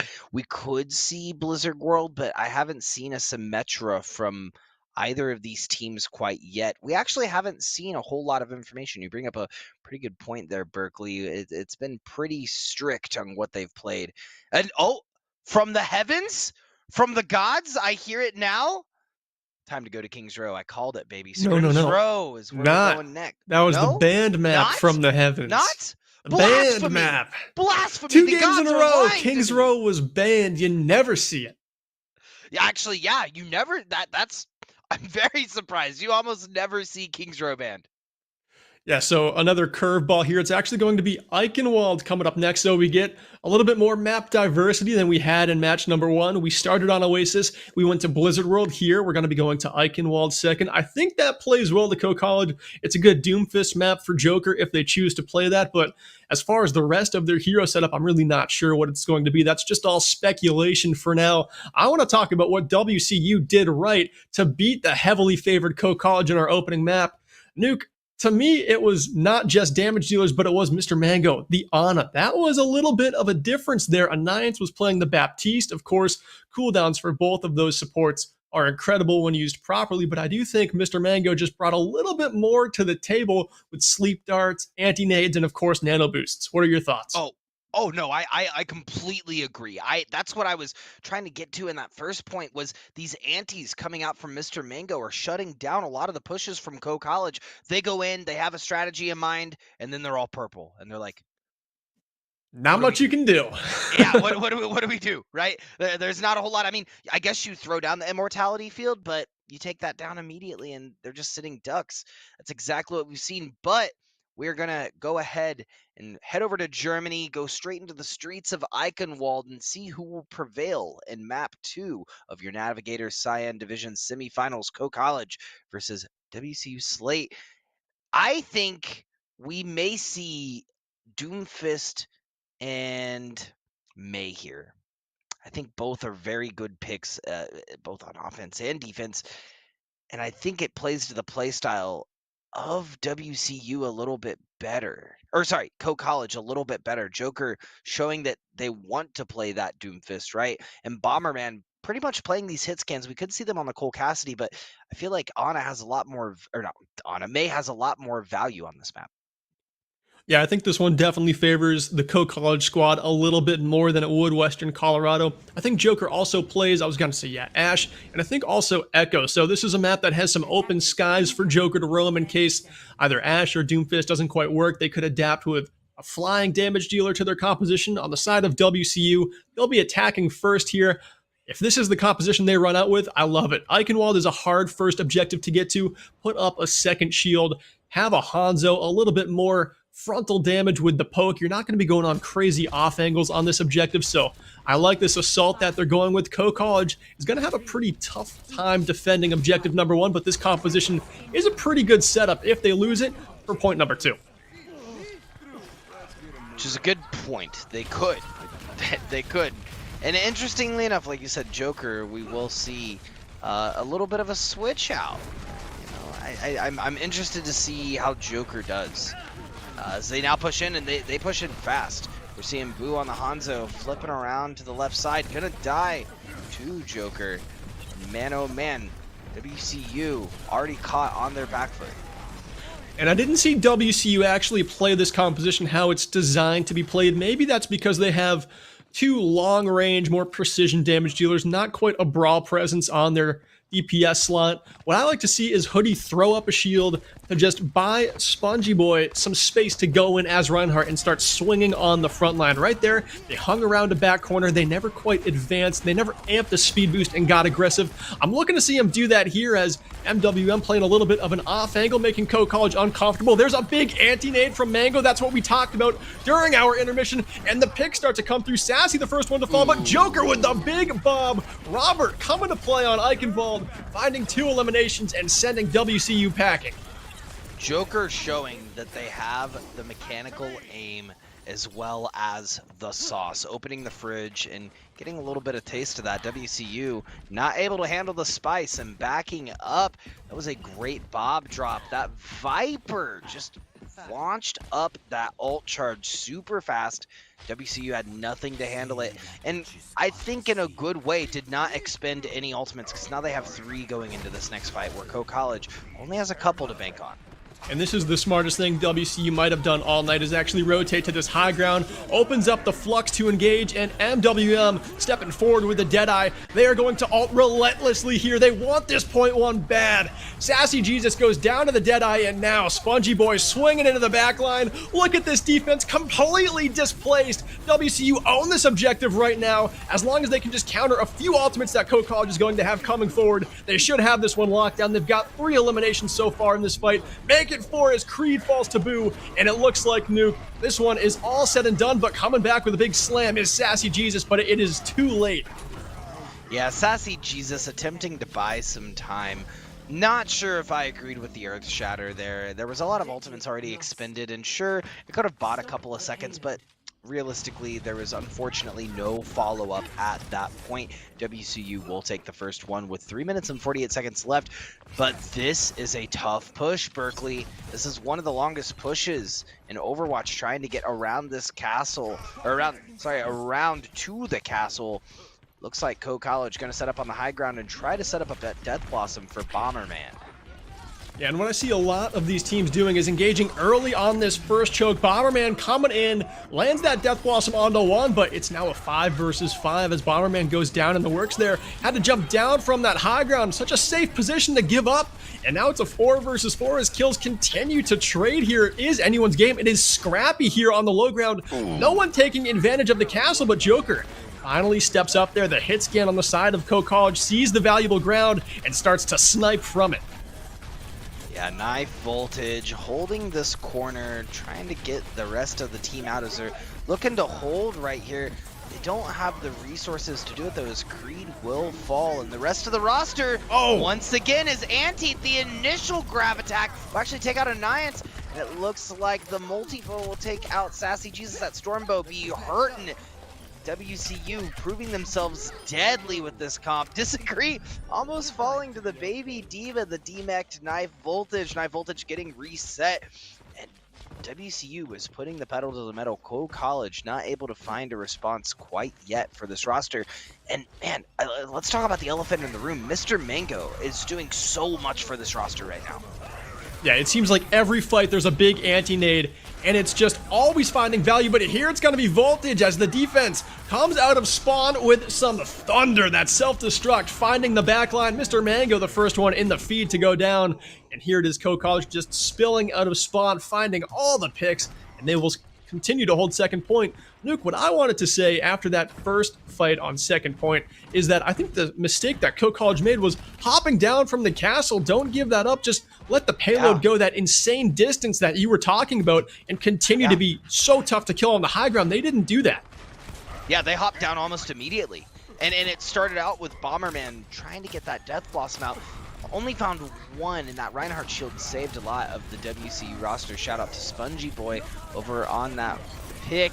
We are going to see the Onanade come out, as well as the ult, and Spongy Boy pushing to the back line with the Nano on the back pocket. And it's back and forth, both rosters dishing it out. Co College seems to be on top though, and they will take out two more, leaving WCU back in the spawn room. Man, let's talk about these past two fights. Knife Voltage throwing out a massive self-destruct at the beginning of the last fight, taking out both Mr. Mango and Disagree to put WCU back a little bit. They came back, tried to re-engage, and narrowly lost that fight. But looking at ult economy, it is still even. That's what I'm loving about this division. This is Navigators, but they are playing their ult economy better than some of the other divisions that I've seen all season, Berkeley. Yeah, neither team has a clear-cut advantage in how they're using ultimates. I think in this entire set so far, there has only been one mistake in that first nano boost of the game from Mr. Mango, but Mr. Mango popping off, having incredible nanos and cooldowns the remainder of this set so far, so I think that really, it's been relatively mistake-free. Here, it's going to be heavy investments from WCU, as once again, they are hungry for this objective. Spongy Boy lining up this Shatter, waiting to pop it, as it looks like a kid in a candy store. No shield in front of a Reinhardt with Shatter in the back pocket, but instead, swinging for the fences. Big fire strike there to scorch Creed in the air. I love the prediction from the projectile. Love to see the main tank have some mechanics. And in overtime, it does look like WCU are going to be able to get this. I missed where Wait a minute. No way. No way, Bomberman. Again, count them twice. Berkeley Stevens, everyone, These with Reapers. the caster's curse. Putting them down. The Death Blossoms are going to be the end of this man's casting career. I am not respecting how fast Reaper gets back into fights.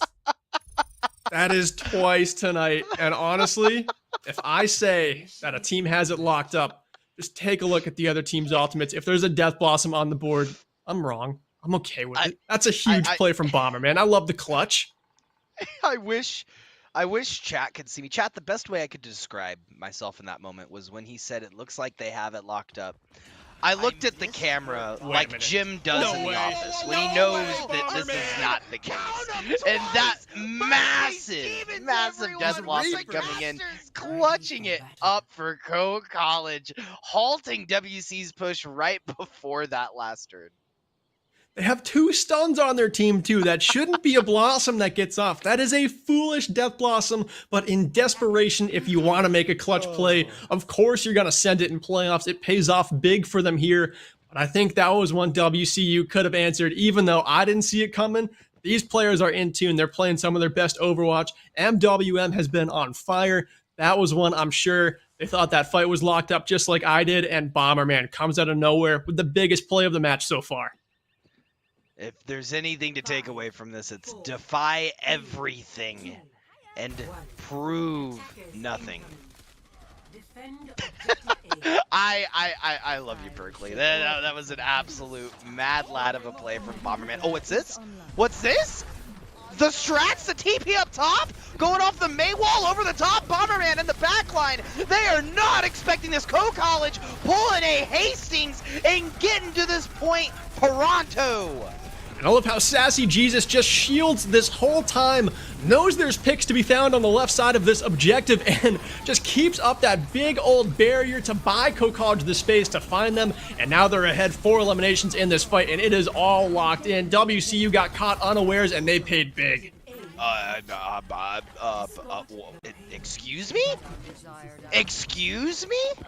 That was absolutely nutty. They took that with, I think, in less than 15 seconds of the round starting. They have 5 minutes and 40 seconds to make it so far. WCU hasn't built up any UltCharge, and they made switches already.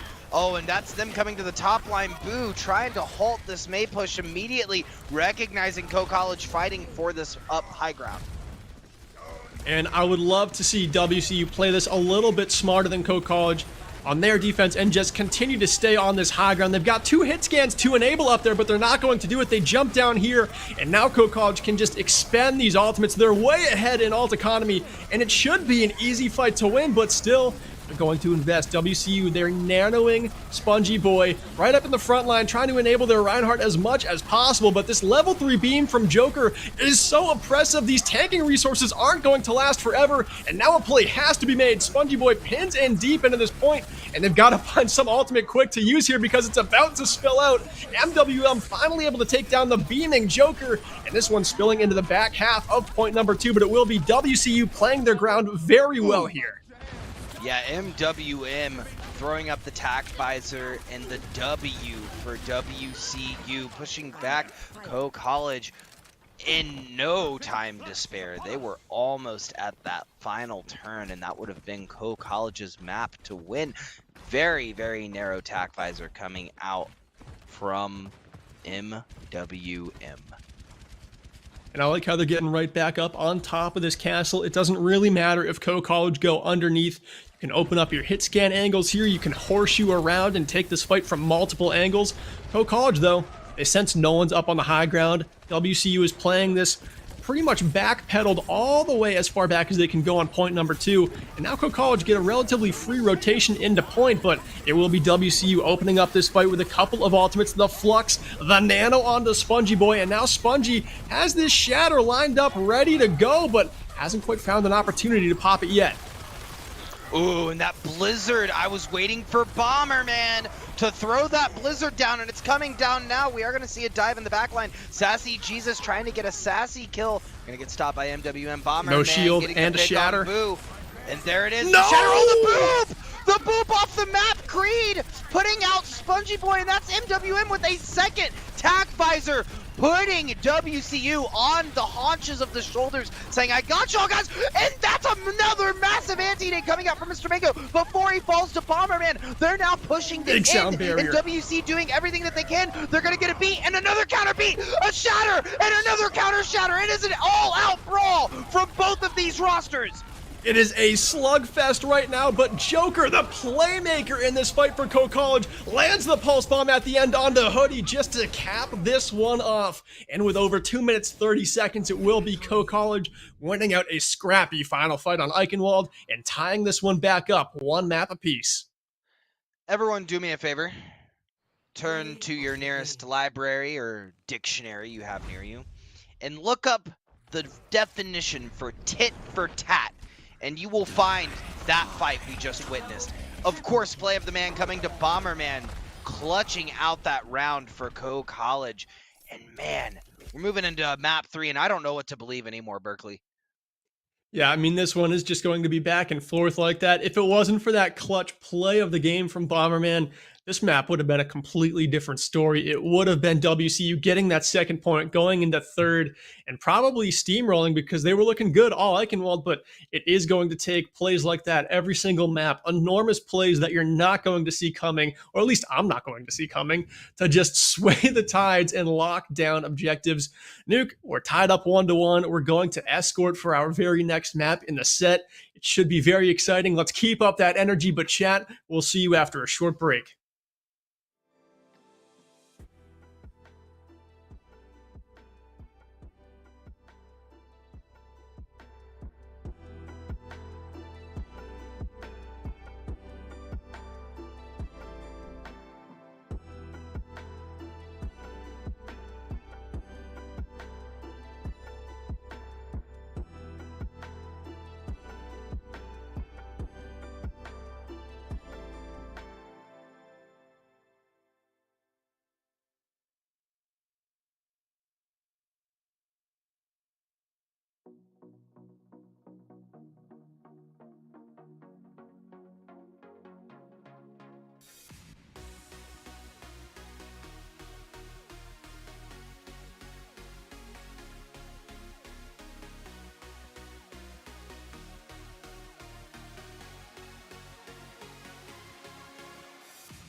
All right, we got a game on our hands here for the semifinal. Both of these teams tied neck and neck, trying to buy a ticket to the final dance in Navigators Division. I'm UltCharge, joined by Chase Nuclear Nukem, and right now, Nuke, we're going to be heading over to our first escort map, and I do believe that Junkertown was banned, and we're going to be heading over to Route 66, but do you want to just catch us up on how these two teams got in this position? Absolutely. We got the bracket right here in front of you guys, so you have a good chance to see kind of the storyline that's gone in the background. Lincoln Christian took on WCU. WCU did take down the 3rd seed to advance on, now taking out Co College. Co College 3-0'd Hastings to get to this point. So whoever wins this will be at the top of the Navigator Scion division. And interestingly enough, we got Nationals around the corner. Over in the yellow division, which you guys can't see, is Huntington. And Huntington, as we've talked about all year, Berkeley, has a pretty big brain roster. They really like pulling out the strats. And I feel as though if Co moves on here, they could be a really good opponent for them. But let's not get ahead of ourselves. We got WCU versus Co still on our hands. And man, oh man, is this a slobber knocker. Yeah, it definitely is, especially on Eichenwald there. Both of these teams making every single fight not a clean team wipe, except for that one where Bomberman came in and clutched it like crazy for Co College. All of these fights are going, one team gets an elim, another team gets 2. The team that's now down a member finds a pick in some miracle fashion, and it just goes pick for pick. Every single fight seems to go that way. It's incredibly entertaining Overwatch that we've seen so far. And here on Route 66, I'm looking for more of the same. We're seeing the DPS players on both sides pop off, but we have talked about the difference in Mr. Mango's play, but on Eichenwald, didn't seem to actually matter too much for Co College. Yeah, this could be a little bit tougher for Co as they push in. Joker will be on this Hanzo, which could add a little bit more value, though. Oh, looking at the high ground. There's Boo putting out the spooky Hellfire shotgun plays. Trying to make it around, but Joker looking for the heads. Going head hunting, not finding anything quite yet, and we're kind of at a standstill on this first corner. Yeah, it looks like WCU set up very well on top of the Big Earl's gas station here, able to push back Co College's first attempt as they regain some resources. A good call there from their in-game leader to make sure that the whole team is in check. Let's go in fresh for this second fight and try to make our best move now that we know how WCU is defending. Bomberman goes on a little bit of an off angle here, now up to challenge the high ground as Boo has just been kind of oppressive from up on that catwalk, raining in some easy damage. Here we do have the first Dragon Strike launched out of the bow of Joker, and the first elimination finally found as Boo goes down. Ooh, Boo. Joker finding the pick. The headshot at NWM now could halt that push. We are going to see a massive gravitic flux come out as well from Hoodie Tofu and halt the Co College push. WCU doing a great job of holding these corners and ulting when necessary.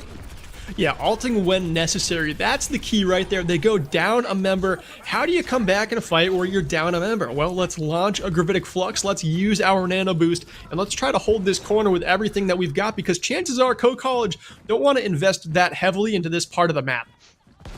No, they don't. No, they need... Yeah, they need to just build these ults up and find the picks. Right? They got Joker on the Ashe, so... Joker just needs to get a good flank and find a couple of picks in MWM. Mr. Mango would be huge here.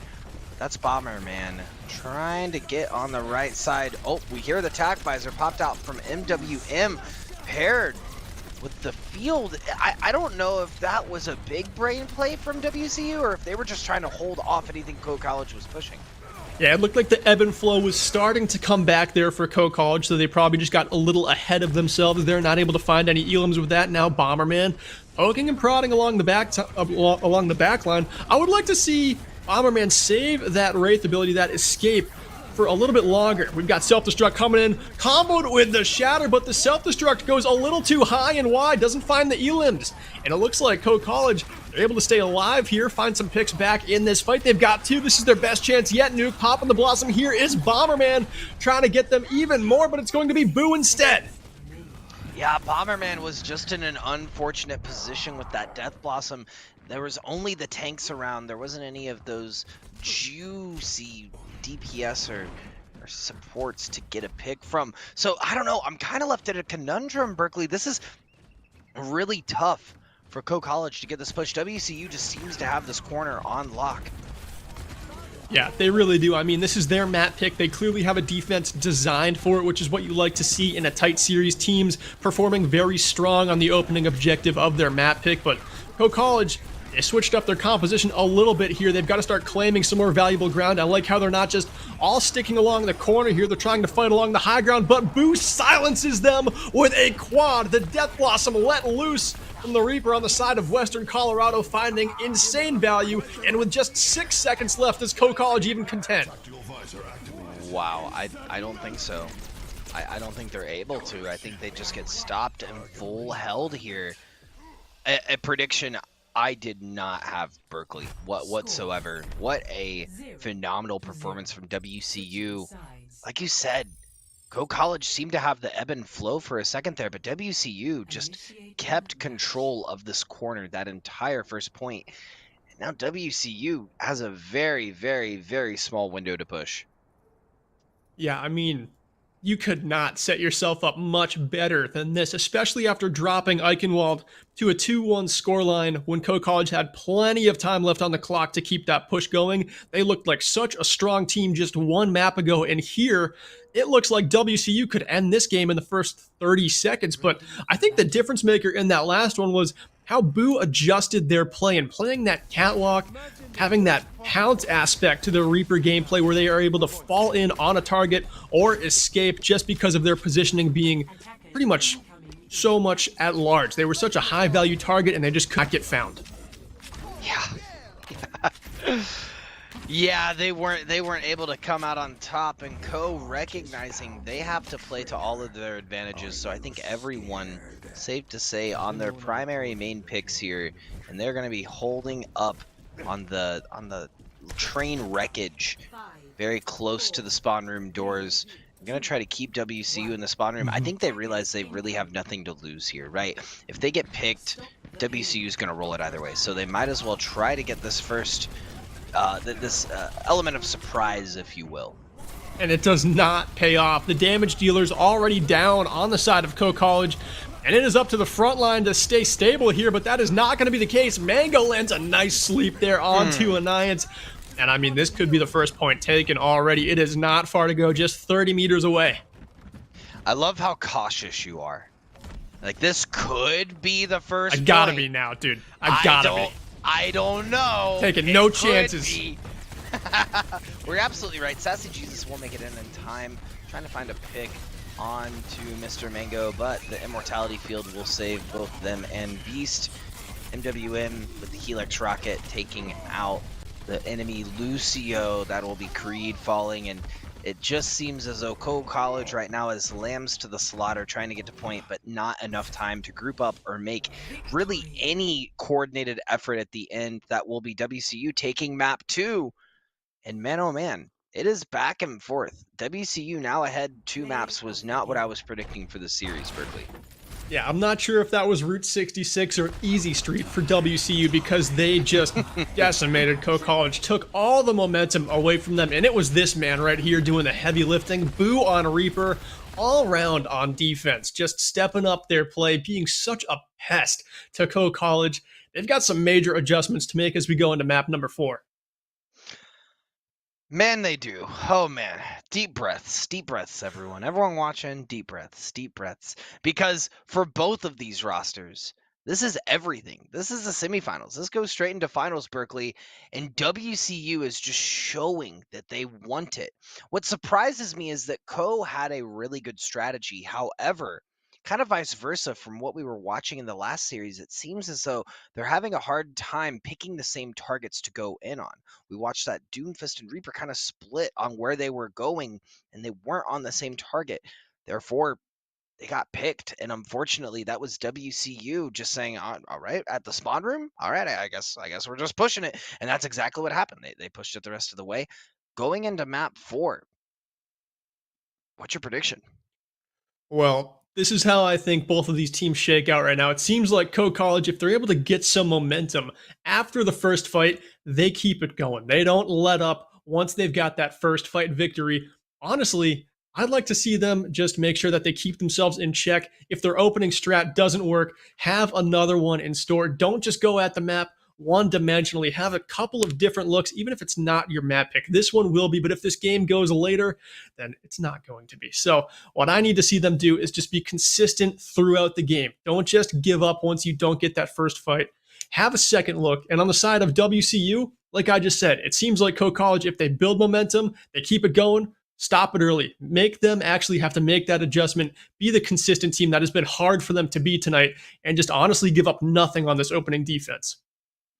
I think, yeah, WCU keeps playing as they have, literally being on top of every single fight and making Coe College want it. Like, Coe College did a great job on Eichenwald getting that high ground push with the May, and that was a really coordinated push, but flip-flop to this map, and they just seemed like a fish out of water. They were not sure how to approach both offense or defense, and it just kind of blew up in their face, unfortunately.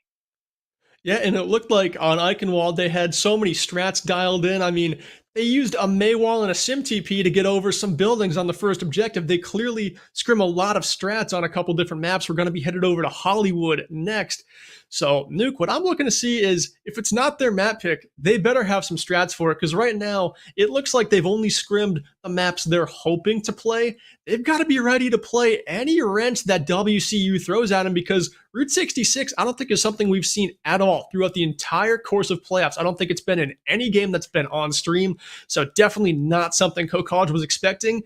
Coe College, you got to be ready for the unexpected. It's tough, but if you're going to win this playoff game, if you want to keep your season going, you've got to be ready for anything. I can make the job easy. Your target is Mango. I think that's apparent. Am I safe to say that, Berkeley? Yeah, Mango and Boo are working hard this game, Nuke. You're absolutely right. Yeah, but going into Hollywood, anyone could be a star on this map, and we could either see, WCU take it, or we're gonna see some massive opposition from Coe College, and they're gonna take us into Game 5. Either is possible going into Hollywood. Based on the picks we've seen so far, do you think we see the Doomfist come out from Joker on this map? It's tough to say. I mean, flashed it on the defense of the last map there on Route 66, and obviously that one ended very quickly, so it's probably hard to have confidence on that hero, but map number 1 had a great showing on Doomfist. I think you probably end up playing it here at some point, as Hollywood has a couple of different points throughout the map, especially on second and third point, where Doom can really pick and choose the engagements wisely and get a lot of value. But I would like to see Joker back on Ash a lot more. I think Ash on Eichenwald worked great for him. Attacking here, that is the hero that they have selected. We'll see if they come out of the spawn with it. WCU elected to defend first, which I just want to point out. I said that they have to stop them early and give their defense everything they've got. And let's just pay attention. If they win the first fight, how does Coe College respond? Because it's been difficult for them to this point. Yeah, I think Coe College, on their first fight, they get as much information as they can, and they position the rest of the map around, or the rest of, I guess, the first engagement, getting this payload and taking this first point is going to be quintessential, right? So I think that they have a good comp. I do like seeing Knife Voltage on this Roadhog, maybe for these off picks, finding Jay Rizzle or Mango. Once again, we have switched sides again, so Coe College is in the red, WCU is in the blue, and we are underway, ready to go. Knife Voltage trying to get some damage up on top, and that's going to be WCU taking that high ground. Knife looking for a pick, but not finding anything quite yet. Anais noticing as well, switched over to the Mercy, trying to get some pockets off the rest of this Coe College roster. And Mercy Lucio is a healing composition that has a very difficult time actually getting a ton of burst healing out, but with Voltage on the Roadhog, that actually gives you a little less work to do as a support in terms of healing your team. I'd like to see Anais just pocket Joker a little bit more. Voltage opens up this one with a hook melee combo on to Jay Rizzle to take down the Lucio substituted in for Western Colorado, and that is the green light for Coe College to move up to the next corner. But here, you're hitting a little bit of a speed bump. Trouble keeping the momentum going after that opening pick. Yeah, Knife Voltage going for a hook and getting slept in the process. Mr. Mango not allowing any of that in their house. Hoodie gonna find the pick on Knife Voltage as well, but that's gonna be Spongy Boy demeched, and the res will come out. A pick to follow suit. Co College has found their opening, but they're backing off because they notice that the TAC fighter's getting popped by MWM. MWM trying to play this corner, recognizing they're going around the side, but Hoodie Tofu gonna put up that wall, not allow that to happen. Joker throwing the Mr. Robert Bob in the back line, and that is gonna be a massive anti-nade followed up by a massive beat drop to save the rest of the Co College roster. Yeah, this one's still anyone's game. Sassy chooses to invest the flux here. A rock thrown out by Hoodie, but it just misses wide. It is going to be Boo coming in with the Death Blossom that finds a couple eliminations, dealing tons of damage to the side of Co College. And this attack could be foiled yet again as WCU start to come out of spawn. They've got 3 members back, and no one on Co College is left standing. Yeah, so Co College took a bit of time to get to the point there, Berkeley. As we mentioned at the beginning of the fight, they got 2 picks and they got a res off on one of their own teammates, and they weren't able to get any value off of it. They rotated around that back line. Instead of, hear me out, they could have backed up, waited for the TAC visor to get popped, and just went through main, right? All they had to do was just push that advantage and continue to get the picks. They weren't able to find it, and now they found themselves back at square one. Knife Voltage trying to get a pull out, but not finding it. Mr. Mango taking out Joker, who's now switched over to the Genji. Yeah, this is starting to get desperate from Co College, and this is what I was talking about. They lose the first fight, and they start scratching their heads. This composition does not look like the kind of Overwatch that Co College would like to be playing. I mean, you have a Roadhog, and then you've got a Reaper and a Tracer. This doesn't synergize very well, and this is a team that is a higher seed. They are very good at synergizing when they're on the right comp, and Nuke, I don't think this is it. I think this is another case of them not finding momentum early enough in the round to get anything going. I do agree with you. It's seeming to be a struggle as of right now. Knife Voltage trying to get this whole hog off on point. That's going to be a Nias to follow suit. Looking for that Mercy is MWM once again with the TAC visor. Bomberman dropping from the heavens, trying to get a Death Blossom, but not finding any value. WCU is just too reactive. They're ready for everything Co College is throwing at them, and they have a response, it seems, every time. And this will be the final fight for their attack. They've gotten no percentage so far. They're going to have only 2 ultimates to work with, and if we take a look over at Western Colorado University, they're going to have both tank ultimates. Boo will have a Death Blossom. Mango can nano Boo if they want to. I mean, this is going to be disastrous for Co College, and WCU is on match point. This is the defense they could have only dreamed of, and it is coming to fruition here as 2 kills are found. WCU wants to punch their ticket to the finals, and it looks like they might only have an attack of 1 tick to take to do so. But right now we've got Bomberman coming back with some kills after getting resurrected. Nines falls, and there's 1 member left standing, and down they go. Co College, it is going to take a show-stopping defense to continue your season. Yeah, they are going to have to tie this map, which potentially pulls up a map 6 in this whole series if they want to continue on. They have 0% capture process. MWM put WCU on their back and did the exact same thing I said last set. It's like having your older brother put his arm out and just on your head while you're swinging at him. You're just out of arm's reach, right? That's what we're seeing right now. And unfortunately, Co College had nothing in the tank to respond. If I'm honest. Oh, and right now we are getting a pause request from Disagree. If I'm honest, that's what I was going to call Berkeley. That's what I was going to say. I think you go for a tactical pause here. I think you sit the team down. You have them step away from their computer and you say, guys, this is it. Get it together. Like we don't need to just be throwing ourselves into these fights after picking multiple characters. Pick a character, get the UltCharge up, push as much as you can. If we get a pick, go off of that. If we don't, just keep building up that UltCharge and let's synergize like we have been doing all season. But they seem very lost right now, Berkeley. Yeah, and anytime you get full held, that can kind of mess with your mental a little bit in terms of what are we able to do? Is what we're picking working? Is it the right move? Right there, I think they just gave up on their composition way too early in that game. They started switching on wonky picks. I don't think they should have switched on anything except a different tank because it looked like that walk to point was too much for just one tank to handle. Sassy Jesus on the Sigma didn't have enough resources to get the team in, even when they had 2 eliminations in one of those engagements like we saw. So it seemed like the Roadhog, although it has pick potential, it doesn't have the value where you can actually get your team into the ground they need to stand on. And Nuke, now we're at a point where WCU is just 33.3% of an objective away from not just taking down the number 3 seed in round number 1, but taking down the number 2 seed, and they are just knocking on Valpo's door. They're like, bring on the number 1 seed. We want to meet you at the final table. We got our forks and knives out, and we are ready to feast, and they are doing that right now against Coe College. Berkeley, it's like we say all the time, and not just in collegiate, but you come from a community league as well, right? You've obviously played console Overwatch in those leagues, and regular season is just for show. Regular season is just to get ready. Playoffs is where it matters. And that is what WCU is showing today. They have put their roster under a fine iron, and they've just struck it as much as they can. And now they have that tip of that spear ready to go, and they're launching into battle with it. As we're going to head back into the map, sounds like both teams are ready to go, and the action is just a few moments away. Will Coe College be able to retaliate and take this map, or is WCU going to punch their ticket to the finals?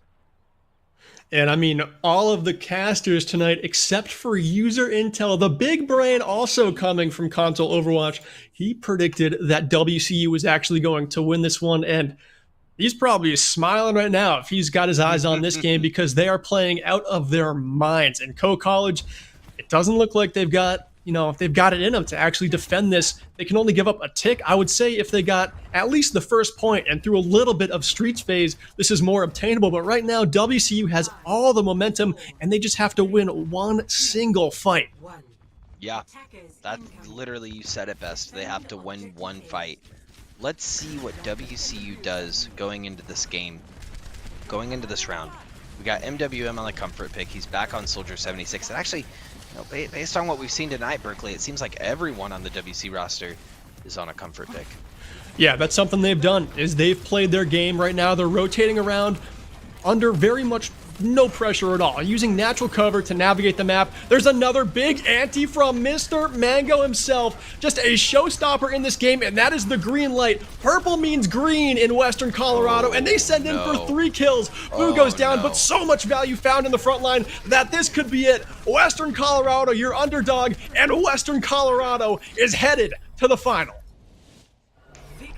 What a game. Western Colorado University slate scraping tooth and nail for this series, and the win the endurance test. They come out on top. Play of the game going over to MWM. For good reason. I mean, these tactical visors on Hollywood were huge. I think there was 4 or 5 just on defense. Switching over to offense, I don't think they even had time to pull up attack visor. Yeah, and MWM, there's a case for them to be player of the game, but there is one player in this game that we have said was on a different hero. Hold on. Every single map. Nuke. Let me predict what you're gonna say. You already know. Mr. It's Mango. not a vegetable. It's a fruit. It's a fruit. It's a fruit. It's Mr. a Mango mango. it is. It's a mango. I'm with you, Berkeley. And I took the words out of your mouth, but I know that's what you're going to say. I know you're going to say Mr. Mango. The sleeps on fleek. The antes on fleek. The nanos on fleek. Mr. Mango came out to play. And after tonight, punching the ticket to finals, Mrs. Mango must be very proud. Yeah, Mrs. Mango probably going to have 2 rings on those fingers as long as Mr. Mango slides off that championship ring they're hunting right now, because they are going to be in the big dance. And right now they're playing like a team that is just taking down top seeds left and right. They are calling for the number 1 seed. They want the biggest challenge. They want to stun everyone and just have all the biggest challenges just beaten. That is just such a way to go into summer break being like, yeah, no one thought we were the best, but here we are, the last one standing, taking down all the biggest names, and we're the victors. Nuke, so we agree. Mr. Mango, player of the game here? Hands down. Locking it in, Berkeley. It's got to be Mr. Mango. All right. I like it. So we're going to have an interview coming up, chat. Don't quite know who it's with yet, but before we jump into that interview and before we jump into our little break, Nuke, let's just talk about what this WCU team did tonight, because they lost a map in Eichenwald pretty handily. Coe College brought it to them there, but what did WCU do to respond? Full hold twice against such a high seed. Nuke, how did they do it? Mental. I'm telling you, Berkeley, I transparently looking at these matches, it really seems to me as though it came down to endurance and mentality. After the first full hold, it's so hard to come back from that.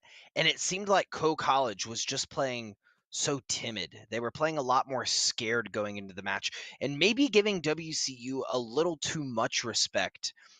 And exactly what I mean by that is when they got that pick, when they were pushing on Hollywood and they got the res, they still decided to go around the backside of point. And unfortunately, they didn't. I don't think they realized they had the advantage. They were in 6v5. But we are going to be throwing it to a quick break first and foremost, and we will be back with the interview.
All right, what's going on, chat? We're joined by the player of the game himself, Mr. Mango. Congratulations, my friend. You played lights out Thank on you. Ana. You brought nuts value with the anti-nades, and on that last fight, I said that purple was green in Western Colorado. Would you say that that's true? I would. Honestly, going into this game, I was like, okay, clearly we've been having some troubles through the early parts of the season. I'm thinking if you just put me in on Ana, I've been practicing Ana. I know what's up. I've been throwing these nades, and honestly, it felt like every fight I would just throw a purple into 2 or 3 of them and just scream purple, purple, purple, go. And that's how you win fights in Overwatch. Yeah, that's the green light right there. I love it. Are you saying to be honest? To be honest. Honest? honest, it's honest. I see you're the punny guy. I understand. Dude, he is. I can't tell you enough how he is definitely the punny guy here. I try. But Mr. Mingo, I gotta know, man, coming into this playoffs bracket entirely, you guys have been through a tear. You took down the number 2 seed, you took down the number 3 seed. Now you're looking at the number 1 seed. Tell me, how are you guys prepping this week for that? So going into this, I think we're expecting them to be running another Ryan main tank. So we've been having a lot of trouble in the Ryan v Ryan matchup throughout the season. So I think our new plan is to try and run a Diva Sig. That seems like it's been working really well for us, and it sort of gives us more of that backline pressure that I feel like we're missing when they have a Ryan and they just sort of walk at us, and we end up shooting the Ryan too much. I've felt throughout the season. So I think going into this finals game, we're really trying to focus on that. And other than that, I'm just gonna keep trying to hit the fat antes, and that's our game plan. I love it, man. I mean, definitely don't swap off the Ana because no one else is really bringing that kind of value to the table. But I had a question for you. So the rest of your composition shakes up, of course, with the Sigma Diva. You're on the Ana. In the Navigators division, that's not something you really see so much. How did your team actually come into that identity? I know you said you have trouble in the Ryan v Ryan, but what made the rest of these heroes the go-to picks for the rest of your team?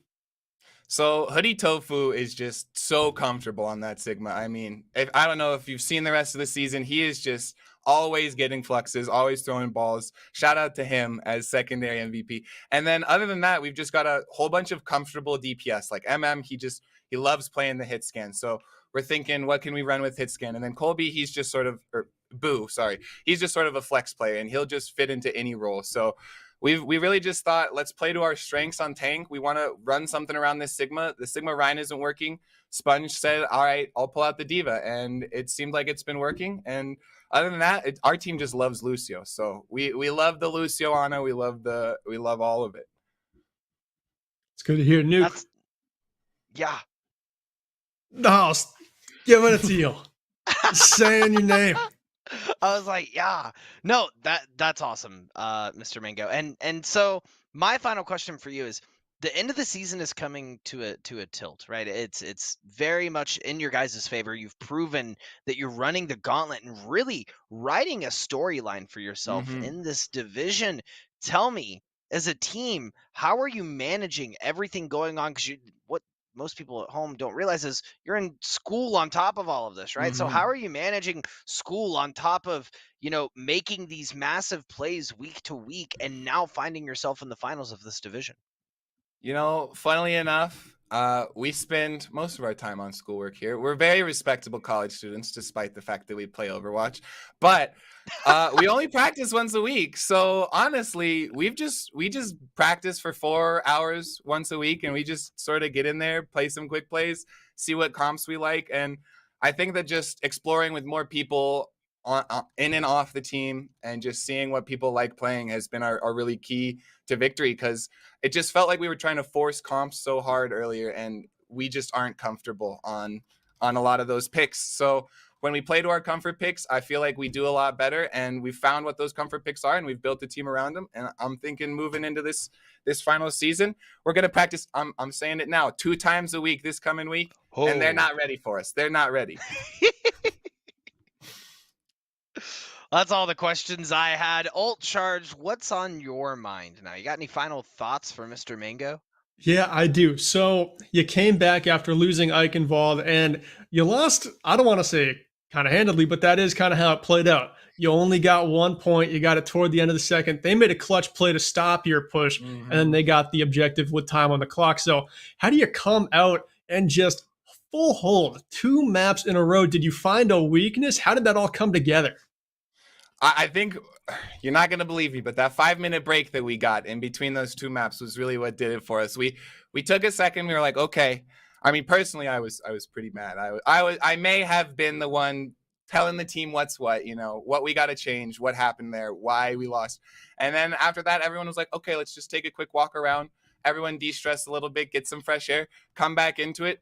And we made one position swap. We swapped out Disagree for Beast, and Beast on the Baptiste was just so clutch a lot of the times. Like a couple MOs that just saved 2 or 3 people, and then the extra healing output was just really what we needed on that Route 66 map. And yeah, like you said, that full hold, we didn't even really feel worried. We played off angles, we called where they were, and we played around them pushing in, and I felt like we did it well.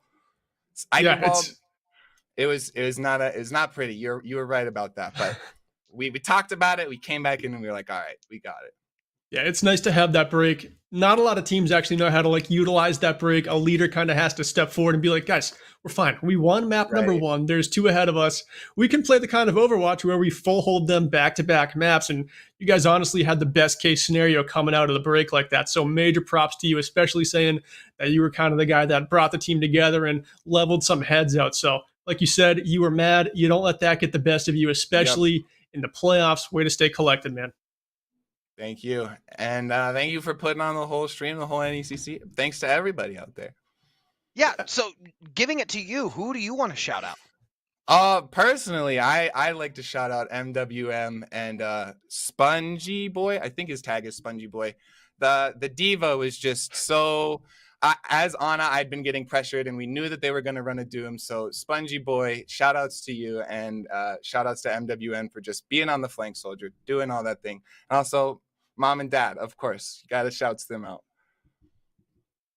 Very good, man. Very good. You gave the team props. You gave the parents some love. Hope they're watching the stream. I'm sure they are. And they got to be proud. The kids going to the finals as a major underdog, beating 2 high seeds. Congratulations again, Mr. Mango. You're free to go. Enjoy the rest of your night with the team, because I'm sure there's nothing you want to do more than just celebrate this semifinal victory. So once again, man, congrats. Give it to the entire team too.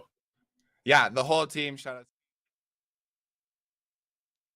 All right, well, Nuke, we got 1 game left on the docket, and it is not going to be us casting that one. It is going to be Purdue White versus South Alabama. Just to give our predictions, I predicted South Alabama in this one. Who did you have for this Challengers Division matchup? Oh, Purdue White. Purdue White. I got Purdue White in this Challengers matchup. Got to rep the Hoosier boys over at Purdue. I think they're going to take it. But you're 100% right. User Intel and Bullskunk will be live for that. As for me, it's 8:15 in the Ambrose Augustana match. Or sorry, 8:25. The Ambrose Augustana match started about 25 minutes ago. So I'm going to be hauling hightail over to the university and checking out what's going on in that action. I could tune over just like everyone at home to, the mainstream NECC_esports. Go to the arena. Live. I got to watch it live. Way better atmosphere. Best of luck to your team in that one. But chat, you better stick around, because if you thought these matchups between 2 seeds that were separated were good, we've got a 2-3 and a 3 seed on deck. Like you said, casted by Bullskunk and User Intel. User Intel got this one right. Predicted Western Colorado. I'm sure he's going to bring a lot of positive energy to the cast, but that is all for us tonight. I've been UltCharge. He's been Chase Nuclear Nukem, and we'll see you on the next one.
What is up, my friends, and welcome to our final night, or our final match of the night, or night of the match, however you want to look at it. But either way you slice it, it's the semifinals here in NECC. We are headed to the Challengers White Division. My name is Jeff. I'm here with User Intel here to bring you through our final match.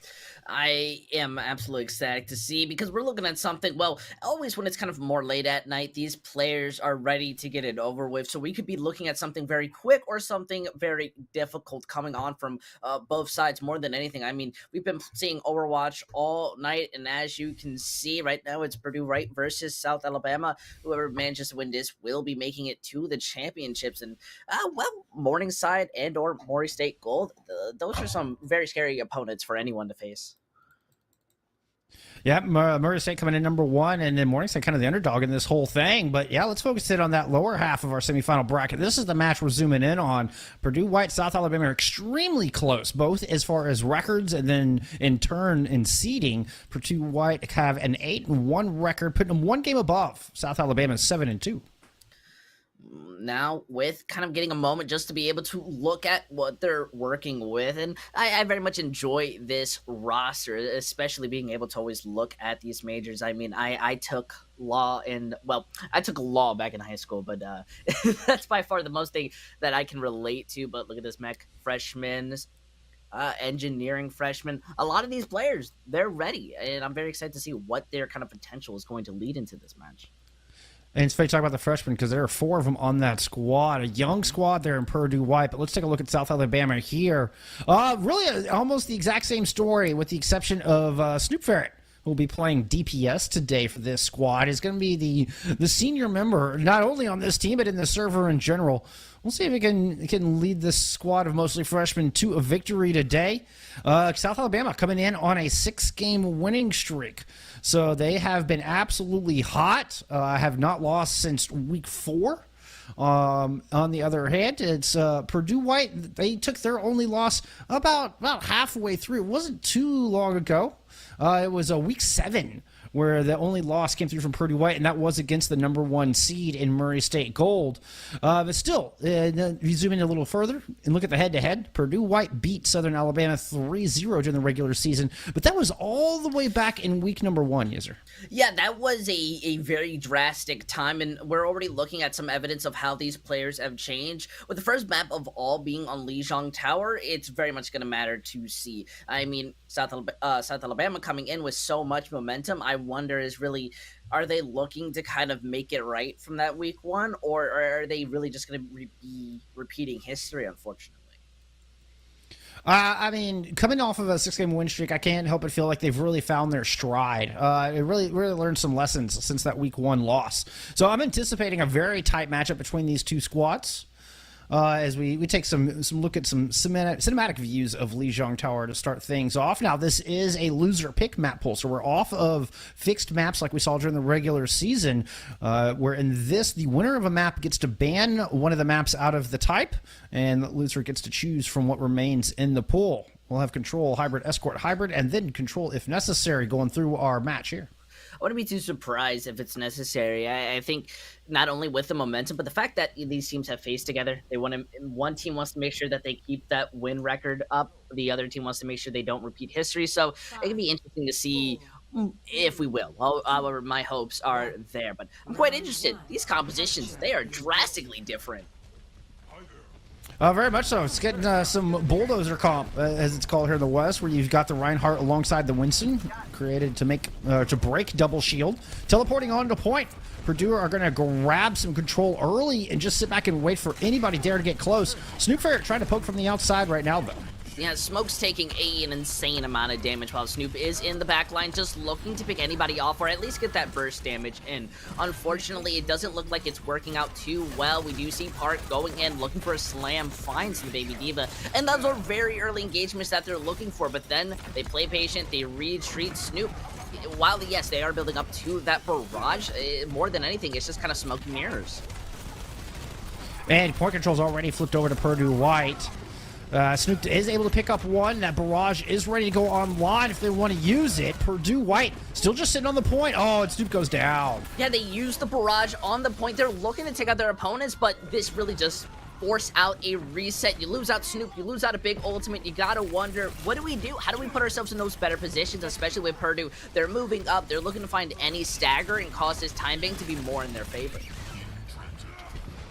CK Rookie making a swap off the Symmetra, going over to the Cassidy here to kind of help deal with these fast mobile characters of Wrecking Ball and Tracer specifically. Also put a little bit more hurt down in Snoop Ferret in the sky. We'll see if that swap continues to do them well. Look at that already opening pick from CK Rookie. Smoke does walk in with the mines, but the sound barrier is easily going to be counteracting it. Even if they get the res onto Snoop, I mean, the Monkey's just able to walk down Park, is able to take out the Mercy, and now they're just trying to be a little bait. Project's just saying, hey, come touch the point, but their entire team is gone. No one's going to be able to follow up, and even now, look at this. They're going into the spawn. They're touching the doors for good luck, and they are still finding the pigs. Purdue, right? They are moving in very aggressively.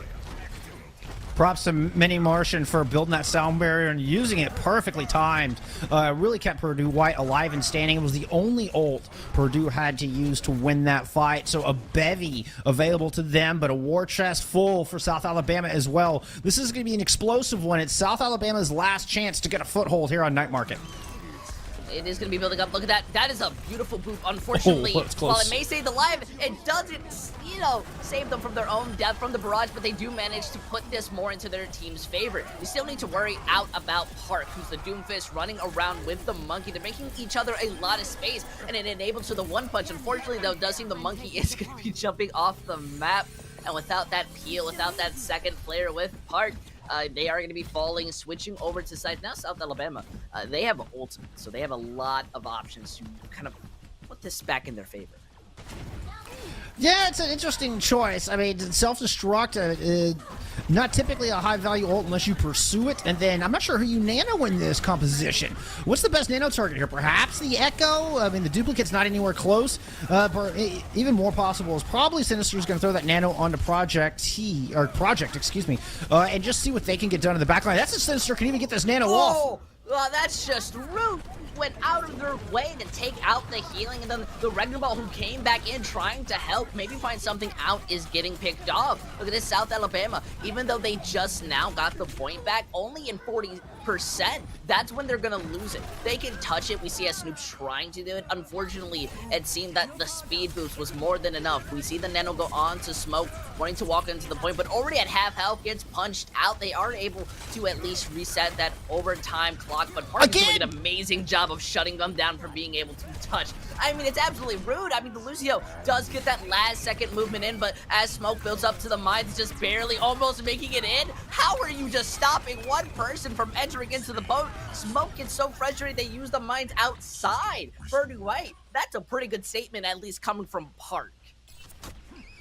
Park just doing a phenomenal job of keeping Smoke zoned out. It forced Maruchan to move in to get the touch, which is not where the Lucio wanted to be, and she's going to fall almost immediately. And look at this. We get, I'm sorry, man, in chat coming from Park. No one, they just did Smoke dirty.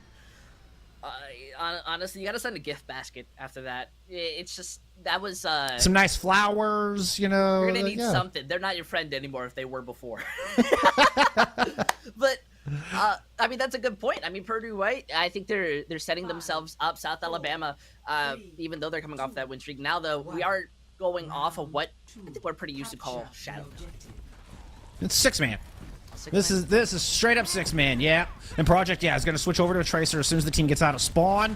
A little bit faster movement, but it honestly didn't seem to help him so much. These teams are going to clash in the T room immediately.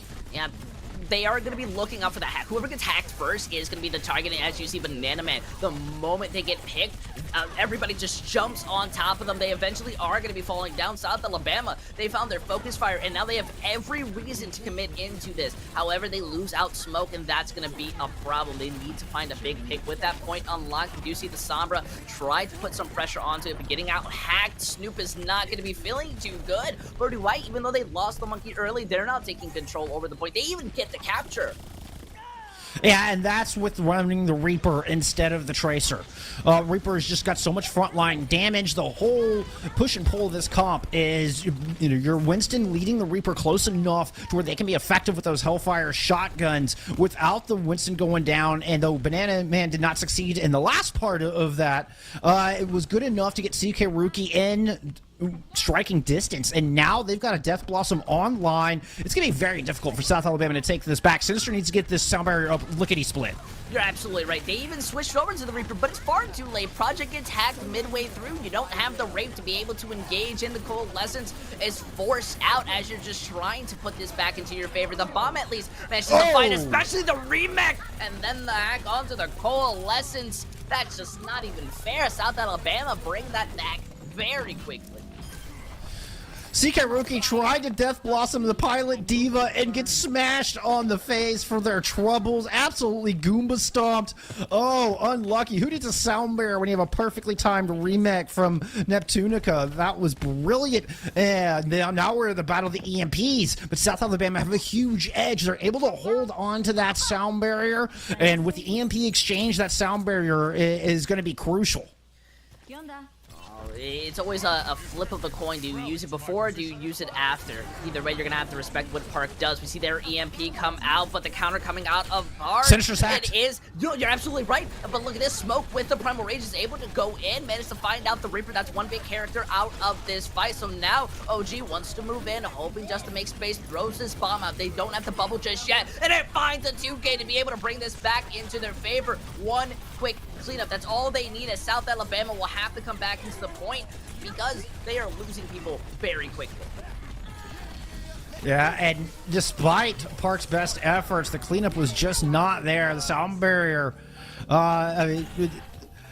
it was Snoop Ferret's EMP that was just huge, and despite catching everybody, the cleanup just wasn't there. And then the self-destruct is dropped inside of Smoke's bubble. The bubble was up, and the self-destruct was inside of it when it was dropped, but was cracked, and Purdue White do a great job of breaking that bubble just as the bomb goes off to find that 2K. Now support ults online. Sinister is yet to drop this sound barrier. Finally, they're going to use it to engage. They move it with the Blossom as a combination. Park just cannot survive. Same with Banana Man. 4 Soul Wings is going to be falling to the bomb. Purdue White, they have no reason to continue fighting this. We see them wanting to stall this out for as long as possible, but now they're starting to bring this in. They managed to get the Coalescence out from South Alabama. You see as Maru is using it to help clean up this fight, stopping the Lucio from being able to pop in that sound barrier due to the hack as Park. It's just building up to that EMP. This is a fight to build up ultimates, not a fight to win. As you see, Snoop, interestingly enough, uses that EMP, but the tanks are managing to slightly bring this back for Purdue White. Dropping out that bomb, OG built that up incredibly quick, forcing them off into the back, using that mech to build up a little bit more damage while Banana Man goes into the back line. They have the sound barrier and the Blossom. They are using so much sustain that they are outlasting South Alabama, who aren't able to kind of clean up on the picks, as the Moira getting picked off very quickly to the Blossom. South Alabama, though they had the hold very early on, it seems that they are not going to be holding it for too long. Purdue White prevail in the 6-man comp with a clean 2-0 here on Lijiang Tower. EMPs were good. The sound barriers on point, and Purdue White, with their excellent ult usage, able to take a 1-0 lead here in our series. They got the map pick and it served them well. South Alabama will get to choose map 2, though. I gotta say, I was not expecting that map to go in the way that it was, I think, very early on. Purdue White honestly just felt very confident in their engages. They very much knew what they wanted to do when they went in. I mean, you know, second point of Lijiang Tower, when they first went in, you can at first see a bit of hesitance or at least small mistakes coming up, but once they switch over, they start getting more confident and they start shutting down South Alabama.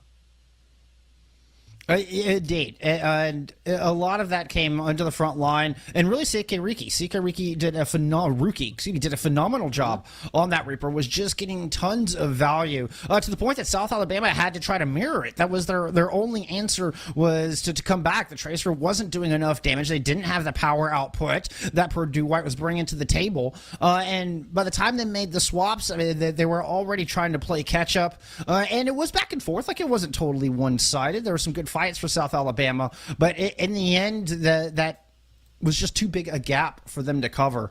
And South Alabama able to take it home and win it clean. With the lack of commitment, that's really just what hurts them in the long term. Luckily, though, as you said, they do get this chance to kind of reset their minds and pick the map. Map picks always have, I think the more we watch Overwatch, the more we're seeing teams use it as a big counterplay, especially the farther we go in. Like, the moment we get to Assault, that's when, if you don't play that 2CP map, you're done. You're just out of it. Well, there's no 2CP here, so we're not going to be playing any 2CP maps today. No Assault in our map pool. Instead, we get Hybrid twice, which I think most people think is a beneficial move. I am an Assault sympathizer. I've always enjoyed Assault. I'm kind of sad to see it go. I think there's a lot of strategy involved, but there's a ton of strategy in Hybrid as well. Hands down, my favorite map type in the entirety of Overwatch. So very curious what the pick is going to be coming out. And we've got our ban already, and it's an interesting one, is Purdue have decided to ban out Numbani.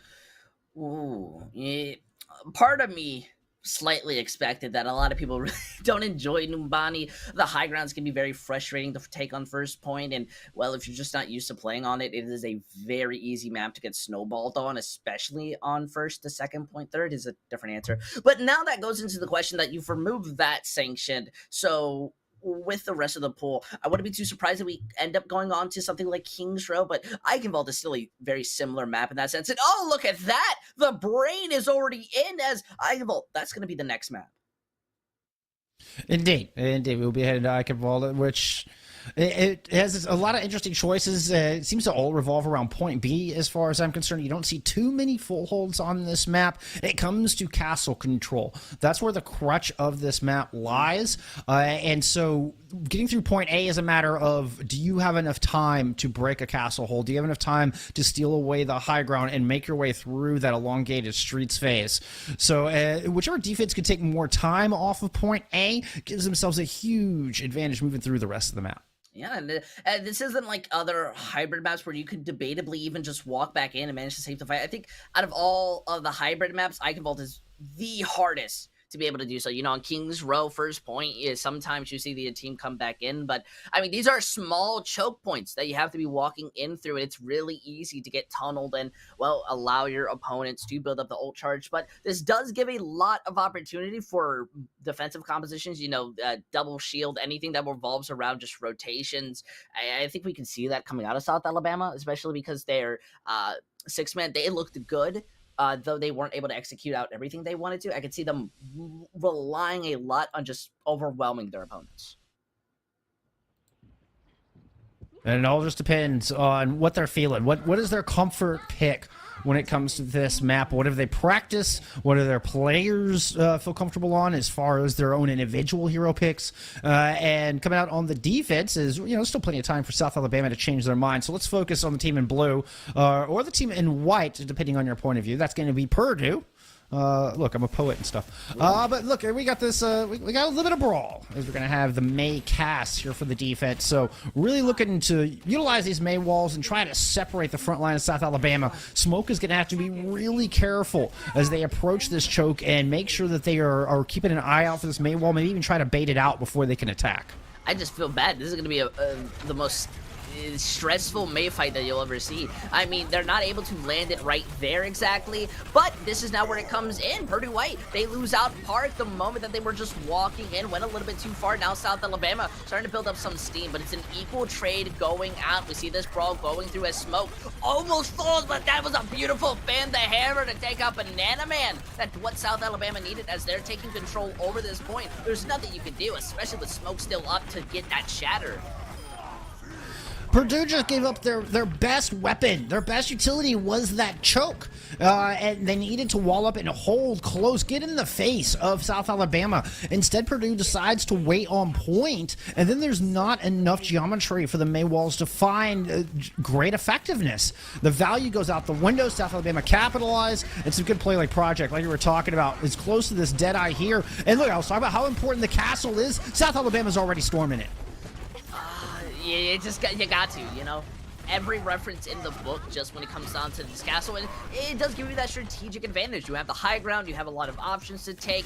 That payload is already going to be moving closer to the corner, but South Alabama, they can engage this in any way that they want. You already see as Purdue White wants to take it back, they pop out that window, but the wall, the shatter, landing through, cutting them out, and well, they'll just have to try this more on the bridge. South Alabama able to fight through with that, doing a good job of backpedaling and not overextending themselves. Bomb into the back. The shield will be there, though. And Purdue White are trying to just stall for as long as they can, but Park goes down. And now South Alabama are going to move up to the door and just try to hold Purdue White back, but they lose Smoke. this isn't really looking too great. This is the snowball that we somewhat talked about beforehand. I mean, just look at South Alabama. They're not giving up any space. They're moving up. They're making sure to take that advantage. But since they don't necessarily have smoke very early, they're just trying to cap this as fast as they can. The question is, will they be able to, in the millisecond that they were able to get that wall off? Absolutely. And now Project's able to get more than enough room to play the hit scan character. Cassidy does their job well. Quite well indeed. Project coming up on yet another Deadeye. We just saw that unleashed on top of the castle. But this defense has quite a bit to work with.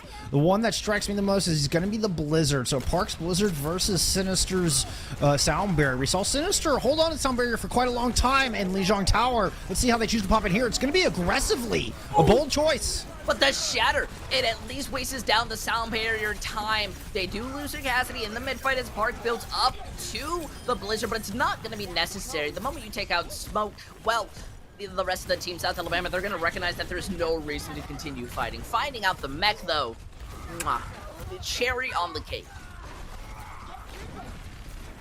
It was a beautiful amplification matrix followed by the Sound Barrier from Mini Marsh, and that really turned that one around. Well done to protect the team against the Shatter coming out of smoke. Now Purdue White is able to hold on to their Blizzard, but they need to be proactive. If they give South Alabama time to build up their ults, it's going to be a battle of the Blizzard. So Blizzards versus Divas. Let's see who gets the better edge in this one. This bomb from South Alabama could be absolutely massive. We see some coordination with it, but losing out the Cassidy for Purdue White, that's not going to be the best feeling. Nep already looking to throw it. They want to put pressure, but that Blizzard slowed them down. At least it finds the 2K, and the Immortality keeps the rest of South Alabama up. They lose out Smoke, but that's not going to be the worst thing out of this fight. They just need to clean it up, as you see OG able to stall up for a little bit longer. Yeah, it was a beautiful bomb coming in.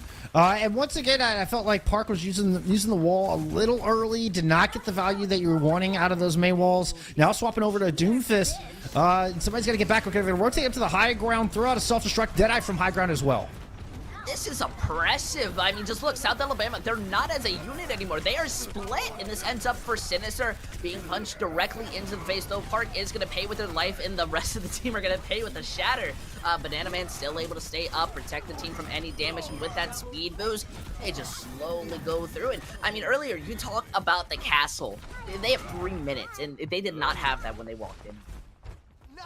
No, it's been a good defense so far out of Purdue White. South Alabama certainly had a ton of time on the clock entering the inside of the castle here to the keep. That's been whittled down to about 3 minutes. Still plenty of time for them to cycle through some ultimates. Oh, okay. There's a nice little stagger. Just stop it, Neptunica from remecking there. Banana Man with the Shatter online. We saw Smokes come out last fight. Didn't get a whole lot done. Banana Man's hoping that they can find some purchase here with their Earth Shatter. And looking to get aggressive with it. I love this aggressive posturing out of Purdue right now. It makes South Alabama fight for each and every inch getting inside this keep.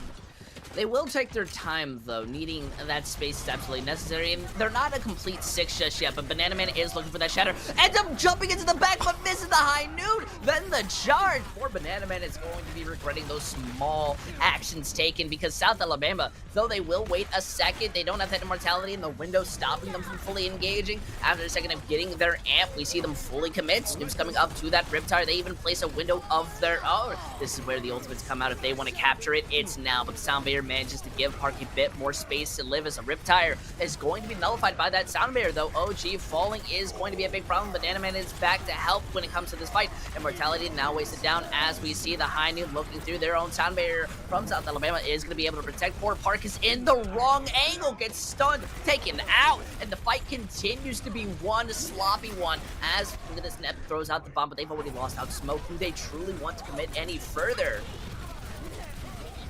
I would not. They do manage to get the self-destruct out of Purdue White. So a little bit of a bonus there, and Snoop Ferret super close to another Riptire. They just used that. By the way, at the start of that fight, it was a mine out of Snoop Ferret that knocked Banana Man so far out of position on that Earth Shatter. They flew over Project, who was using the Deadeye. It was a clever little move. Now Smoke just gets caught out, is going to get stalled out a bit more. This clock has been whittled down to a minute. It'll be under a minute by the time South Alabama get another attack. Now, they are coming in with a couple of ultimates to work with. I think the Ant Matrix is going to be the most important. It's how do they use this, and can they get the space necessary to start pushing it around that final corner? If South Alabama can make it to the final corner, you don't even need to get kills. Just buy the room to move in until you have that long stretch ahead of you. They're going to be in a great spot to drop the Shatter and take it home. Who knows? Smoke just may go off the walls, throw it in, yell Leroy Jenkins. You never know, but that punch definitely makes a statement. It's still in a messy sense. That Riptire is going to be broken, but Park is going to be taken out. That Diva had to commit solely to take it behind him, more exactly, and eventually they aren't going to be able to survive. But look at that beautiful 3K to shut it down. South Alabama, they have not pushed this point any farther than when they've arrived. This has been a 5.5 minute hold on the back of Eichenwalde. And it's going to be difficult for South Alabama to get a good fight here. They may be able to get a touch as we see the swap over to the Doomfist. So yeah, there is a touch in on point. Smoke has to charge in, but now there's a self-destruct in the air. That is going to take out Sinister. And this is done. Purdue put up one astonishing defense to deny South Alabama their 3 points and stop this cart. Now, the box of victory is quite a bit further than it looked like on your screen. It is almost to the throw, and it's almost to the end. But nevertheless, still very winnable for both of these teams, as a matter of fact. I always wonder, what is it about third point that just allows some teams to quickly bring it back in, and especially on Eichenwalde of all things, you know, similar to King's Road. This just seems to be the most difficult. Maybe it's the fact that Ryan Hart's brother, not literal brother, but you know, captain, mentor. Yeah, mentor is sitting right there guarding the defenders of this castle. Well, the fact that those are their spawn doors that we're looking at doesn't hurt too much either. You're right there. There's our box of victory. Like I said, just very nearly finished off point C, but not quite. And then it drifted all the way back to about where this camera is now, just exemplifying the spectacular defense Purdue were able to put up. Now, Purdue will be going on the offense, see if they can match what South Alabama put up, try to put themselves on match point. South Alabama not making any changes to their composition. They're going back to what they originally started with here on this map. And again, it goes back to the Rhine versus their worst enemy, which is a well-placed Maywall. They're holding, not spawn close, but they're holding close, meaning that this is going to be their objective. Purdue White, though, are basically running what I would consider a very bulldozer-style composition, with Park being onto this Doomfist. They will scout it out very quickly, but that wall, while not splitting them all off, it still stops Banana Man from being able to walk in without taking so much damage. Now there's no reason for them to truly commit. Banana Man, you have 200 health on your shield, and yet Smoke is the one who actually goes down. They use the wall to defend themselves for a little longer. A punch onto that mech is going to be stopping that Baby Diva from ever reuniting with their team. That just feels like a little bit of bully, guys. Look at that, an even fight going out, and yet South Alabama from Sinister able to find out that Baptiste slightly bringing it back in favor. It's Park who they have to worry about. But with the Reinhardt returning in, you gotta pay more respect on their team. I mean, Park goes in with the slam, immediately gets punished. They do secure a tick, but that doesn't look like it's all it's gonna be. It was a fantastic Maywall to start things off. And the only reason they didn't get a kill was because of the perfect play coming out of Azuki, who is able to leap the wall and get the immortality field down. That's the only reason that fight went on as long as it did. Purdue White are able to get a tick out of it. Good job for South Alabama bringing it back. And now South Alabama have a bevy of tools to hold on to this point, but they lose Project early. Mid-Deadeye, might I add. Park is just going in for these hits, but I mean, Smoke does the same with the Shatter. Being able to find out Banana Man, even if Park's able to find the 6K, the Blizzard stops you from walking onto the point. though losing Smoke is going to hurt in the long term. It does seem that Purdue White, they're not going to be able to get this without one big struggle. That sound barrier keeps them up for a little longer, but look at that, 125 damage pooped away. Park is just all over the game as now they have the sound barrier. They're feeling secure and safe. They even place out the bomb to give themselves a bit more room. As we see Sinister eventually falling in, South Alabama are walking out to their own deaths, no longer feeling safe. They use that wall to try to bring this back in their favor, but it's just not looking like it anymore. No, and Park unleashed another meteor strike. That was 2 meteor strikes during that scuffle. Granted, it was a pretty long engagement between these two. But Park getting a lot of work done on this Doomfist. Just incredible stuff. And South Alabama have to find a way to shut down Park if they want to put a stop to this and try to get themselves back into this series. What do they have to work with? Not a whole lot. Self-destruct and as well as a Deadeye. Shatter gets blocked, but there's still an Ant Matrix up for Purdue. Quite interesting to see both of the Reinhardts actually switch sides, and then Smoke is the one who falls. It is even worse because South Alabama, they're not in a good position. I mean, look at that. Park is just able to find it out. I know Doomfist is becoming a tank, but maybe Park is just looking to keep it as a DPS. Yeah, Park just moves into the back line and takes out both supports while that big battle was going on the high ground. And it was a well-placed Ant Matrix. Suzuki has been doing absolutely outstanding on this Baptiste. And is a big part of Purdue's success here so far. Looking to keep it up. Purdue still just holding down top of Castle while the cart slowly makes its way around. Oh, a full rotation coming up. They took the fight directly to the point. Now it's Purdue White. They're the ones who are having to engage, and it's not looking too well, though Sinister is found. Banana Man traded. They do get it in their back into their favor by taking out the Baptiste. It just seems no matter what South Alabama do, Purdue White is ready to adapt and find the edge in it. Small stall coming through. Purdue finally decide, wait a minute, all this time spent up top and we haven't been pushing the cart very far. So they're going to go ahead and stick 4 on that and try to get across the bridge. Bridge, a notoriously dangerous spot. Be a perfect opportunity for Sinister to build up this sound barrier, because right now they're the only one left out. They're feeling left out as they're the only one without a check mark. South Alabama with a ton of tools. Smoke looking to start things off with a shatter here. Face to face with Banana Man. It gets blocked.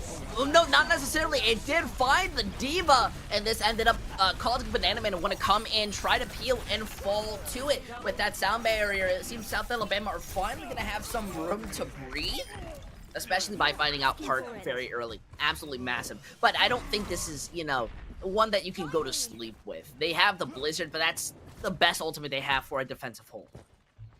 I mean, that's a pretty darn good ultimate. You can certainly win a fight off of Blizzard alone. And speaking of Maze, I mean, yeah, getting a Diva down wouldn't have been that detrimental to Purdue White if it wasn't for the wall coming out of Snoop Ferret. The May walls have been absolutely on point.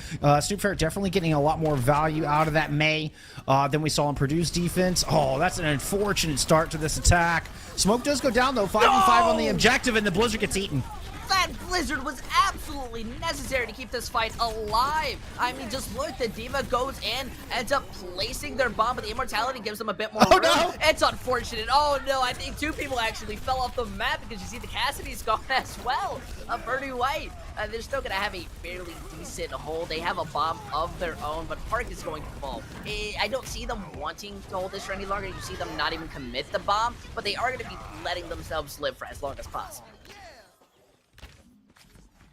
And South Alabama able to build up some good ults, so the rotation has been very good from them here on the back half of this defense. One more defense, South Alabama will tie up the series and really get themselves back into it. They've got the tools they need to do it. They just got to be careful of this self-destruct, not get caught up by anything cheeky. Between that and the Deadeye, both of which fairly easily avoidable. Let's see what Purdue can do with them. They're speeding across high ground right now. We see the punch wanting to engage it, but that Nice bomb wall. actually has more than enough momentum to boost through. The problem is that they get hit with the shatter as the high noon was trying to be used. South Alabama so aggressive and cleaning this up. Smoke, you may be alive, but we're gonna have to see what happens on poor Park. Oh, the jukes. 10 seconds on the clock. This is going to be tough for Purdue to even touch. See how close Mini Martian is. And even if they get there, there's not a whole lot of ults to work with. Maybe if they can stall long enough for Banana Man to get back with a shatter, but this is South Alabama's map to lose right now.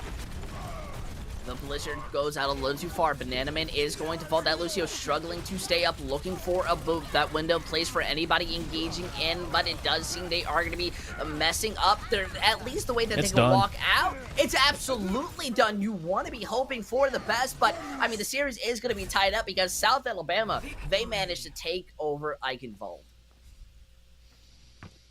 In glorious fashion, we'd expect no less from our number 2 and number 3 seeds here in the Challengers White Division. It has gone to 1-1. CK Rookie did a darn good job, but in the end, it was just not enough to pull Purdue across the finish line here on Eichenwald. That was pretty, though. That, you know, it was a nice Deadeye. Not often you see a 3K Deadeye. That Ant Matrix helps out a little bit.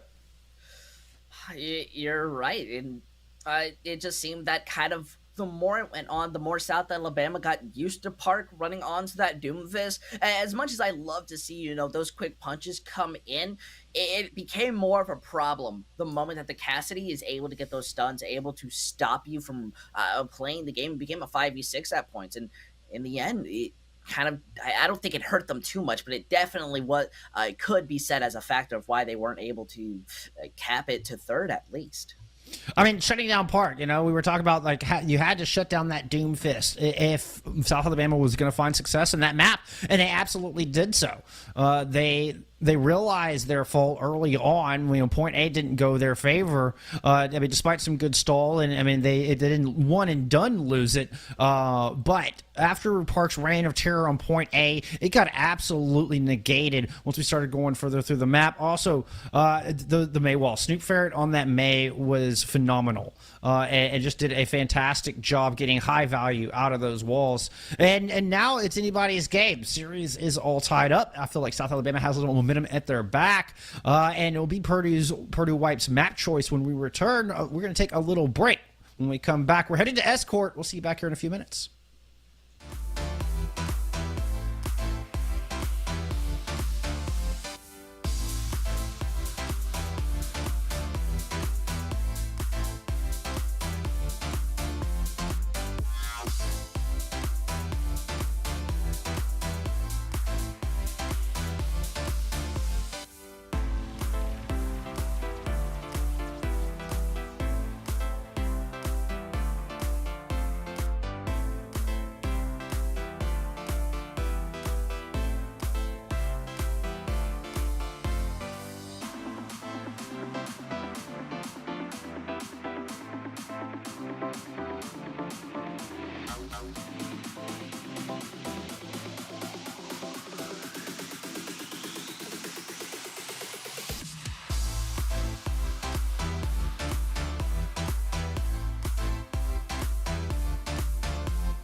Well, a spectacular performance on Eichenwalde has gotten South Alabama right back into this thing. It is tied up, and no, that means it is Purdue's map pick. And it's been an interesting one. Interesting is by far one of the more tamer words, I would say, because map one, yes, it's control, so you can always put the air quotes when you talk about map one. I feel once you get onto that map, that's when teams start getting fired up. But we got to see a lot of back and forth. These teams have not been trying to give up as much ground, and even using different characters to kind of get those edge and yet mid-map adaptations and then adapting to it. I've seen it, but this quick, I don't think so. The next map being onto Havana brings up so many more theories, so many more comps, and yet, Skunk, I am not too confident to say that either team is going to be going out with something that we can expect. We can't expect South Alabama to go out on the defense. As the winner of our last map, they get to choose what side they want, so we're going to see them in the blue jerseys here for Havana. And given how good they were with the main on the brawl, seeing a close hold to start here wouldn't surprise me. It's what they choose to do after that. It's how long they can hold the gates, and do they make swaps once it's finally broken? Yeah, and, we talked a little bit more, in the break about how long these sight lines are on this first point. I think comparably out of all, similar to more of the escort maps, full holds are very common ideas, especially with it being such long angles. But it's also extremely common to see teams walk out on any kind of brawl or really big rush competitions and try to hold those doors just to at least lower that time bank out. That second point. How long has it been since you've seen that third point more than anything?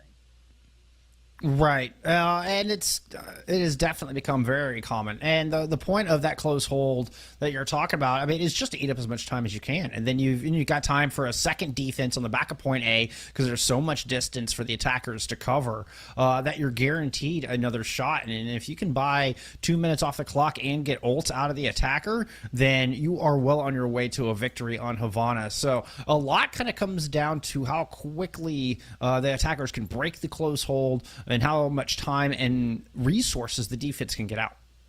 Yeah, I think more than anything, our attentions are going to be returning back onto not only Snoop, but Park, seeing how that kind of DPS versus DPS game is going. I think they're the players that we've been mostly naming, and that's just obviously because they're having a lot of impact in these fights. But, Sinister, Maru, they've been doing really good keeping the team alive and stalling all these points.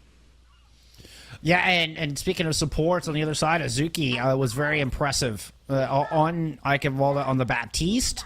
This is an interesting look from the attackers comp, so let's see if they actually roll out with this, because you're running with, there we go, that makes a lot more sense. Are going to pull out the Reinhardt and the Doomfist to try to break this close hold.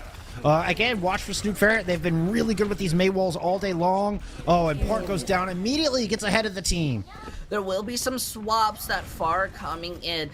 They are going to just, do what we're very common to see. Though they don't have a Mercy and might not be the best going up against someone like Project who lands their shots. You see as Banana Man is struggling to be able to stay up. That anti does absolute work. Poor Smoke still charges in that. Confidence level at 100. But Bark is going to shut that down. Now this is the momentum they were looking for. As we see Brody White, they're going to start taking this a bit more in their own rings.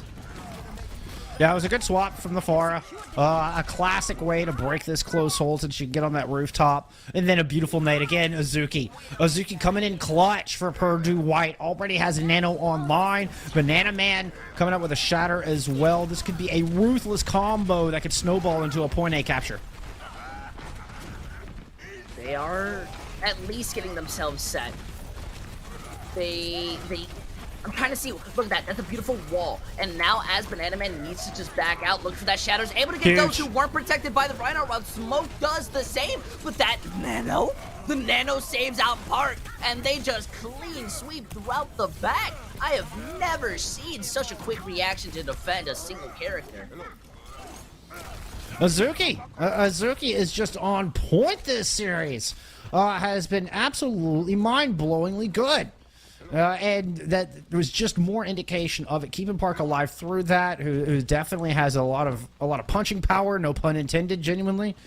And the only thing is, this took long enough that South Alabama are going to get a third attempt at this. They lose Sinister early. Oh, and they lose Project that was using the high noon. Then the Blizzard gets in. I mean, there's a lot you can say about this fight, but rude is only a small word of it. Look at that. They stop every attempt. That was 3 tries, and you're out. Yeah, nice shooting from CK Rookie. 2 very important picks to start that thing off. Picks off Sinister, where they were super close to a sound barrier, and that would have been a fight swinger right there.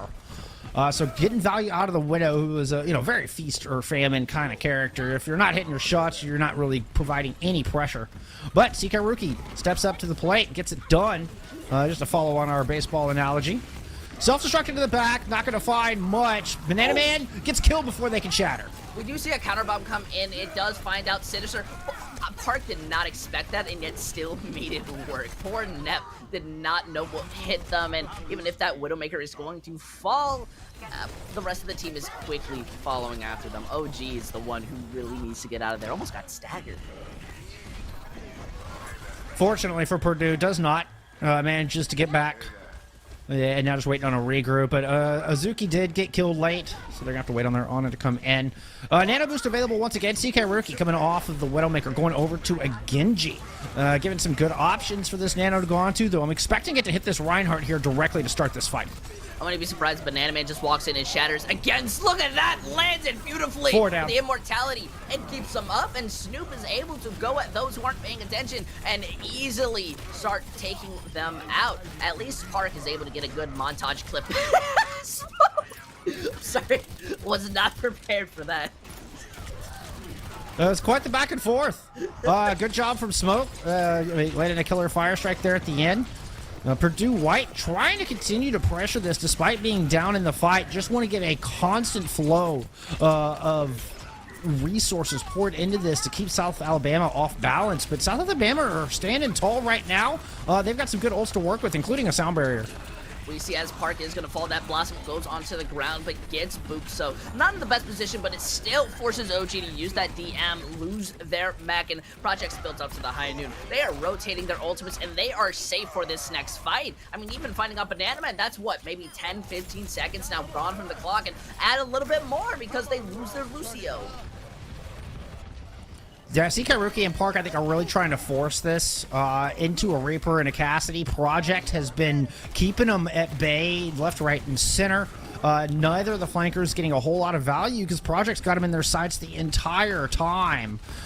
They've got to work around Project to find the squishy targets. It's going to be more difficult. Nice move to start things off, but still serendipitously picks up 2. And look at that, Banana Man wasn't prepared against the high noon. Breaks down the Nano shield, Blade. took the blade. I mean, we know what Genjis are about nowadays. I mean, you managed to find one, you're going into the backline. Oh, that flash! You managed to know your opponent. That's what I call taking it with style, even if you don't get full value off of the Nano Blade. Purdue White, they're going to be able to push in a little farther, and they've got a lot of room to take. Yeah, and that's despite Banana Man going down early in the fight. Purdue White do all of that without a Reinhardt. And CK Rookie does get value out of the blade and says, all right, done. That's enough. All right. I hear you, Jeff. So off the Genji, go CK Rookie. Try to match the Cassidy here for this final push. 50 seconds on the clock. South Alabama coming back with an Ant Matrix. Death Blossom coming up soon.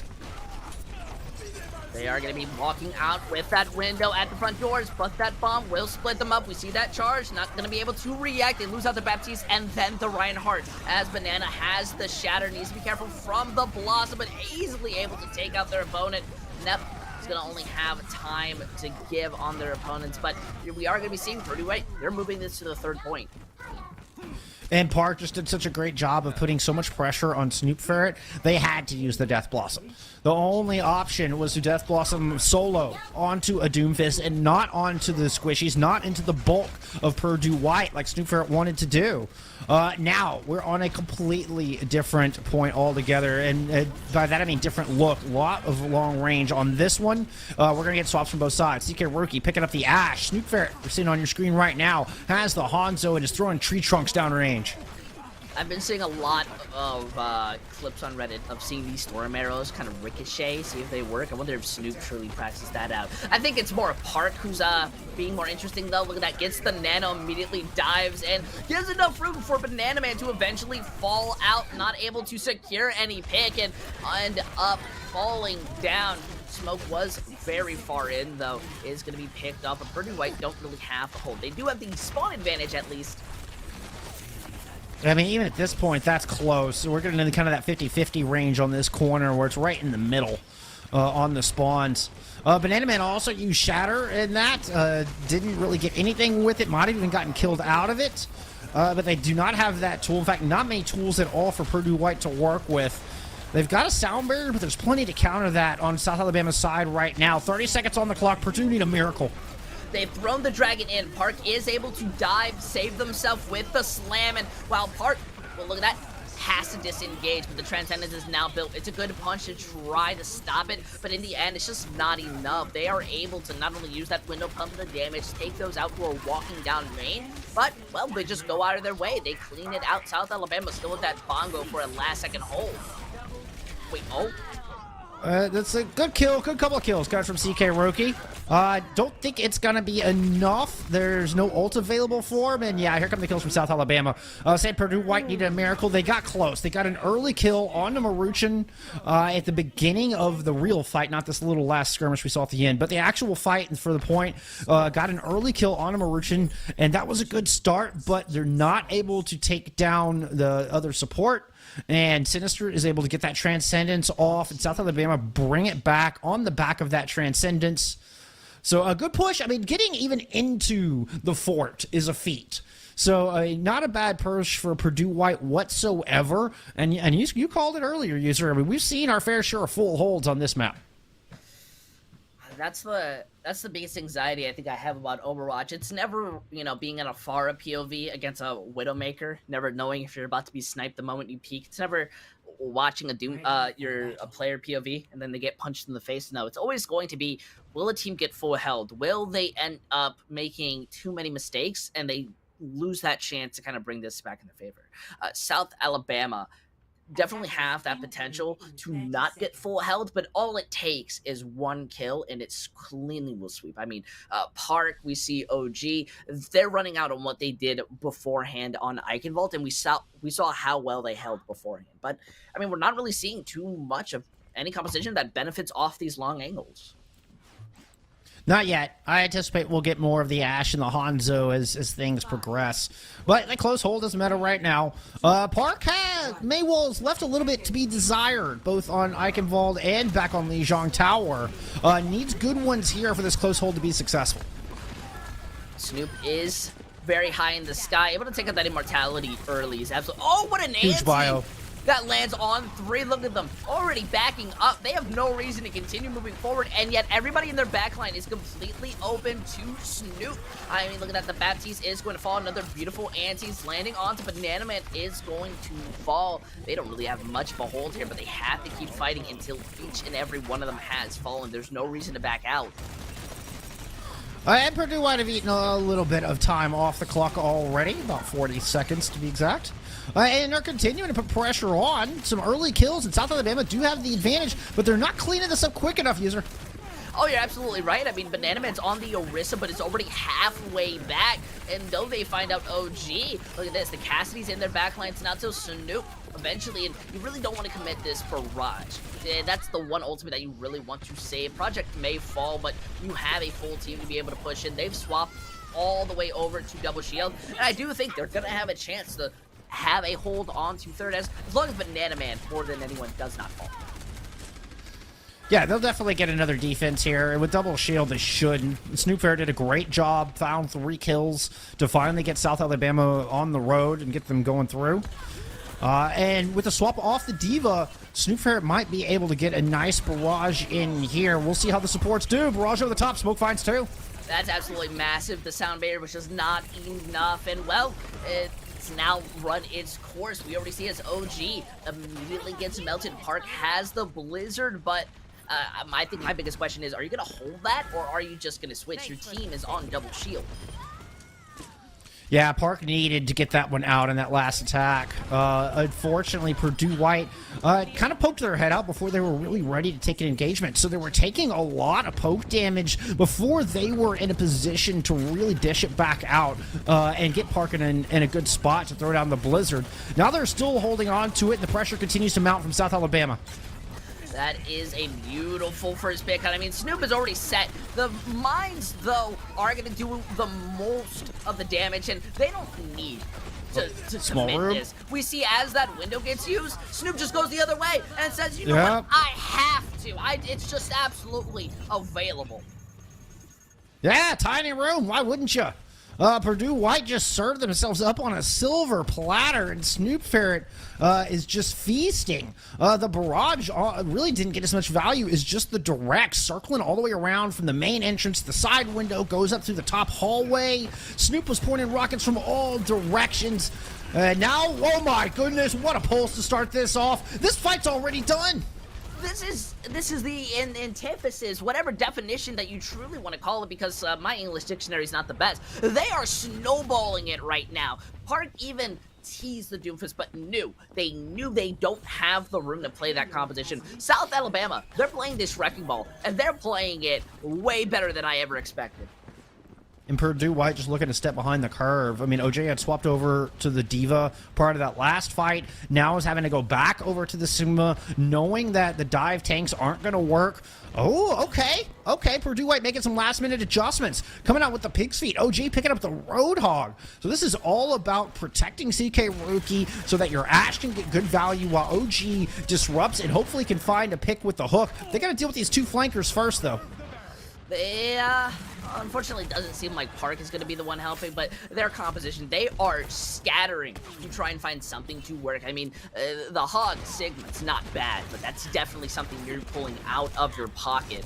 And look at this. Snoop is freely in the air, will fall. Smoke eventually is going to be bursted down, but that bomb able to force OG to use the breather while they lose out their Ana. They do have the spawn advantage, so they're able to get some resets, and it's feeling fine. But with Banana Man gone, it's a 5v6, and that time is less and less the more this continues. We see the Valk is enabling them to move forward. Then that Nano, it's going to land, and they're just having it onto the Wrecking Ball to be able to build up those mines very quickly. Sound Barrier Bob is able to stay and contest onto the point. That's just going to be enough. However, South Alabama, they still have the ultimates to take this back. Yeah, unfortunately, South Alabama did not get the value they wanted out of that nano boost. Snooper did get the barrage online, but didn't find a real good place to use it. Purdue White hanging on by the skin of their teeth, losing the Ana as early as they did could have been detrimental. South Alabama didn't quite capitalize before the respawns come in. Now Azuki's back with a nano. Snooper over the top, looking to barrage. Ooh, this is going to be absolutely scary because they don't necessarily have anybody to pure focus against that Pharah. I mean, they do have the Widowmaker, they have the Cassidy, they have so much, but you still need to be careful. The High Noon's not in their direction until they hold it, snoop around, bam, take you out, send you back to the grave, and, well, South Alabama, this is now getting scary. This is such a hard point to take, but a lot of time on the clock. They have at least one more full ult cycle that they can go through. So we look at a Snoop to drop this barrage and should have enough time to build up another one should they choose to stick with this Pharah. Got a lot of value early, but these swaps with Purdue White have been serving them really well. And South Alabama struggling just to get these last few meters. There's the barrage. Ooh, but the Nano goes onto the Roadhog. OG is able to stay alive then. We see Park peeling for the Zenyatta, able to take out the Tracer. That anti has fallen through, and now these are where the swaps have to come in from South Alabama. They came in with over 4 minutes, roughly around 4 minutes or so. And now they're with less than 2, switching their composition. They have no ult in their bank. We saw Purdue do this on Eichenwald. They stopped South Alabama, who had 5.5 minutes when they entered Point C, and South Alabama could not cap. Now, the difference was Purdue couldn't get very far. Purdue have gotten good spacing here and are 2 fights away from taking the lead in this series. OG with the whole hog here on the edge. This could be dangerous. Oh, that Nice anti- anti, though. That Yes. anti finishes them off. They may not have smoke, but it doesn't matter anymore. The High Noon, Park's using it to be able to defend, and it takes out a Valkyrie Mercy. High value, but they managed to bring smoke back in. Who's defending the team? Banana Man, they need to stay alive. Getting that anti's gonna save him for a little longer as smoke kind of bit off more than they could chew. Saving in that Necrotic Flux, you're holding it, but no, you're using it because there's an Echo who's nano going inside your backline as your Widowmaker has been picked off. The whole hog able to clean it up, and my goodness, I did not expect the last second switches working out for this long. And now CK Rookie making yet another swap. Seeing that Snoop has come off of the Pharah, CK Rookie's going over to the Tracer to help protect the flanks from Project. And now Purdue White have support ults online. South Alabama are looking a little dry as far as the weapons they have to bring to the table. Purdue White have the tools to hold here if they can get value out of these support ults and don't lose either of these players early. They do have the defensive ultimates to at least make up for any mistakes. We see as South Alabama, poor smoke, almost falls, takes a lot of damage, but Snoop going inside the backline, almost takes out the Zenyatta, but the Transcendence able to keep them up, looking to copy this segment, but they've lost not only their Mercy, but their Orisa. In the end, it seems like South Alabama, it just wasn't meant to be as Purdue White. They managed to get an immense hold, but even if that barrier, that pulse bomb landed, it's just not enough. No, Project was the last one standing. And, well, South Alabama can kiss that overtime and this map goodbye as Purdue White reclaim their lead in the series. Phenomenal performance, wonderful adjustments, able to make that read. And we were talking about at the end of Point B that it felt like Purdue were kind of a step behind in making the changes and adjusting their composition to match what South Alabama were bringing to the table. But they got it right. The timing was there, and Purdue White were on point. They're on point C, and the defense holds strong. It was South Alabama was so close with so much time, and on so many occasions it felt like they could see victory, they could smell it, but they were denied. As Purdue White, that's exceptional defense. It's the execution that matters the most, and unfortunately, though they have the time in the world to set up and get prepared, it seems like they just could never put themselves in the right time at the right moment and benefit off of it. That's a big problem. I don't know, especially with the Wrecking Ball composition, who do you pay more attention to? Is it the Wrecking Ball who needs to give the team the space to do it? Or is it on the DPS to position themselves correctly? Because the supports, all they have to do is stay back. Yeah, that's true, but you got to stay safe as well. Yeah. Which something that Purdue White were doing a good job of taking away, particularly when we saw the Ashe coming out of CK Rookie. We saw some killer shots there. The Widowmaker looked good. How many heroes did CK Rookie play in that map? That was ridiculous. There was 5 different heroes coming out of CK Rookie over the course of one Eichenwald defense. One Havana defense. So we're seeing that versatility come in. But, well, that's the past. Let's move on to the future. It's now South Alabama's map pick once again, and they're taking us to jolly old England. Out of everything, it always had to be a possibility of King's Row being played Always King's tonight. Row. It's always King's Row, and I understand why. I'm gonna hold the badge. We got to get a badge saying I played on King's Row before. Eventually, it's overran. But still, we need 60 million of those badges. I think it would be an astronomical number. Oh, you know what? I live in unrealism. But this could be the final map that we're looking at for tonight, and it's going to be a very big, stressful one. We've looked at a lot of Brawl today. This is a Brawl map, but a lot of teams, especially, I think in the collegiate, some teams are willing to run out on that Wrecking Ball. We've seen a little bit of how it works. There's a lot of viable compositions on King's Row.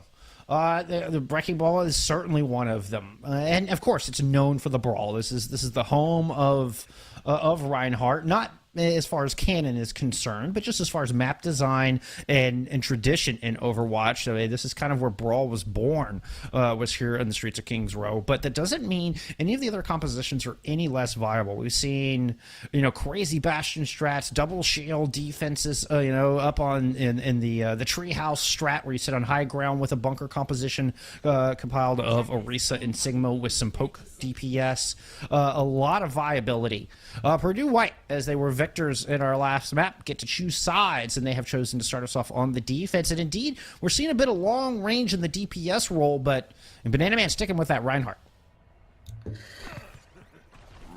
I like it. The Widowmaker is always going to be for that early pick, but I'm honestly a bit more surprised that Park's not looking to go on that Doomfist. I think the Hanzo, yes, is a lot better, but if you have the opportunity to run the Doomfist, it's always going to be a show to play the Doomfist. That's at least what I feel. You don't have the main. Well, look at that. Snoop's just able to freely walk in, and now they're the ones who are going to set up on how they want to use the wall.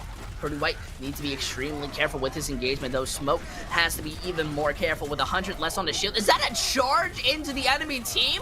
I think they both just did it because Banana was in the back, and Park is able to at least bring some comfort, bring some normality in this fight as you take out the main, force your opponents to just get out of there. That's Park able to pick out the perfect target amongst all of that chaos going on in these two brawl comps. Park zeroes in on that main and lands it right between the eyes. That's exactly how you start off a fight. Look at this. Park already has dragons ready to go. Outstanding work on this Hanzo. I'm asking, how come we haven't seen more of this Hanzo? I don't know. May have never felt comfortable as the dragon splits up the backline. The immortality is going to keep those in front, especially Smoke, alive. And it seemed to be the thing that mattered the most, as nobody on Purdue White is able to outlast it, and what they will fall. Project comes up with a huge 3K in that fight, and despite Smoke going down, Project's able to come in and do enough hurt to send Purdue packing, get this card on the road. But Purdue all get good spawns, so all 6 of them are right here to hold the arch. This is going to be tough to break open. Park makes a swap over to the Mei, coming off of that Hanzo now, and looking to do a little divide and conquer here in this point A choke. They're already moving, taking this fight extremely close, and I'm loving where it's at. You take out the Diva, now they have nobody to sit there and eat up the damage. Of course, Snoop can't even get set up to look for a wall. That payload needs to move out, but Banana Man has the opportunity for a shatter. You see them get the wall out onto Smoke, and the charge, though, is going to be a big problem. Banana Man ends up getting stunned to death. You poor soul, I'm sorry for your loss, as we see the High Noon moving in. Not much to be able to stop it, especially when Smoke is there with a hammer, hitting those who aren't paying attention. That's the way to be able to win the point. It started off so good for the defense, too. Purdue had an excellent May wall. Park probably put up the 2 best May walls of the day for themselves. Not compared to Snoop Fair, but as far as Park is concerned, that was exactly how it's supposed to be done. It was a beautiful play. Adam Maruchin that kept Smoke alive through that second one and allows the clapback and the eventual complete counter punch out of South Alabama, who are gaining all of this space. Look at this. They even forced out a self-destruct on the back of the point just so OG can remech. South Alabama are in control and now have a Blizzard out. They pop out the Blizzard, but they leave themselves open to the Shatter. Banana Man is able to help out the High Noon to take 2. Purdue White have stopped any possibility of a snowball, and they have a good chance to hold. That is a really good spot. Yeah, it was a little costly. And all 3 ults used to great effect. The Earth Shatter, the Deadeye, and most importantly, that Sound Barrier from Mini Martian. That was the one that really denied South Alabama any purchase with the Blizzard that came out from Snoop Ferret. And though mildly expensive, well done. You got value out of all 3 of those ultimates, Purdue, so I applaud you, not holding anything against you on that one. Now we're getting South Alabama coming back with a shatter of their own. Smoke is already looking for it. You can see it in his eyes, and Matrix to start. Oh, but Smoke does end up getting walled off. Blocked. The Shatter's gonna be blocked, but Park's able to find out Snoop the counterplay. Now with the High Noon fan, the Hammer doing a lot of damage. They throw that bomb, they split the direction and take out the Lucio along with it. Now Purdue White really have no reason to continue fighting with Banana Man falling down. This point is going to the 3rd. Yeah, and it all started with Park falling early in that fight. Purdue needed that blizzard if they had any hope of winning that one. At least that was their best chance of winning that one. So with Park out of the fight, not only was it a player advantage to South Alabama, but took one of the biggest win cons off the table for Purdue. Now making their way into Point C, but Purdue have been phenomenal on Point C defenses all day long, and South Alabama 3 minutes and 40 seconds, but you got to think that's not a whole lot of time compared to what they've had in the other maps. Nice 2K to start it off.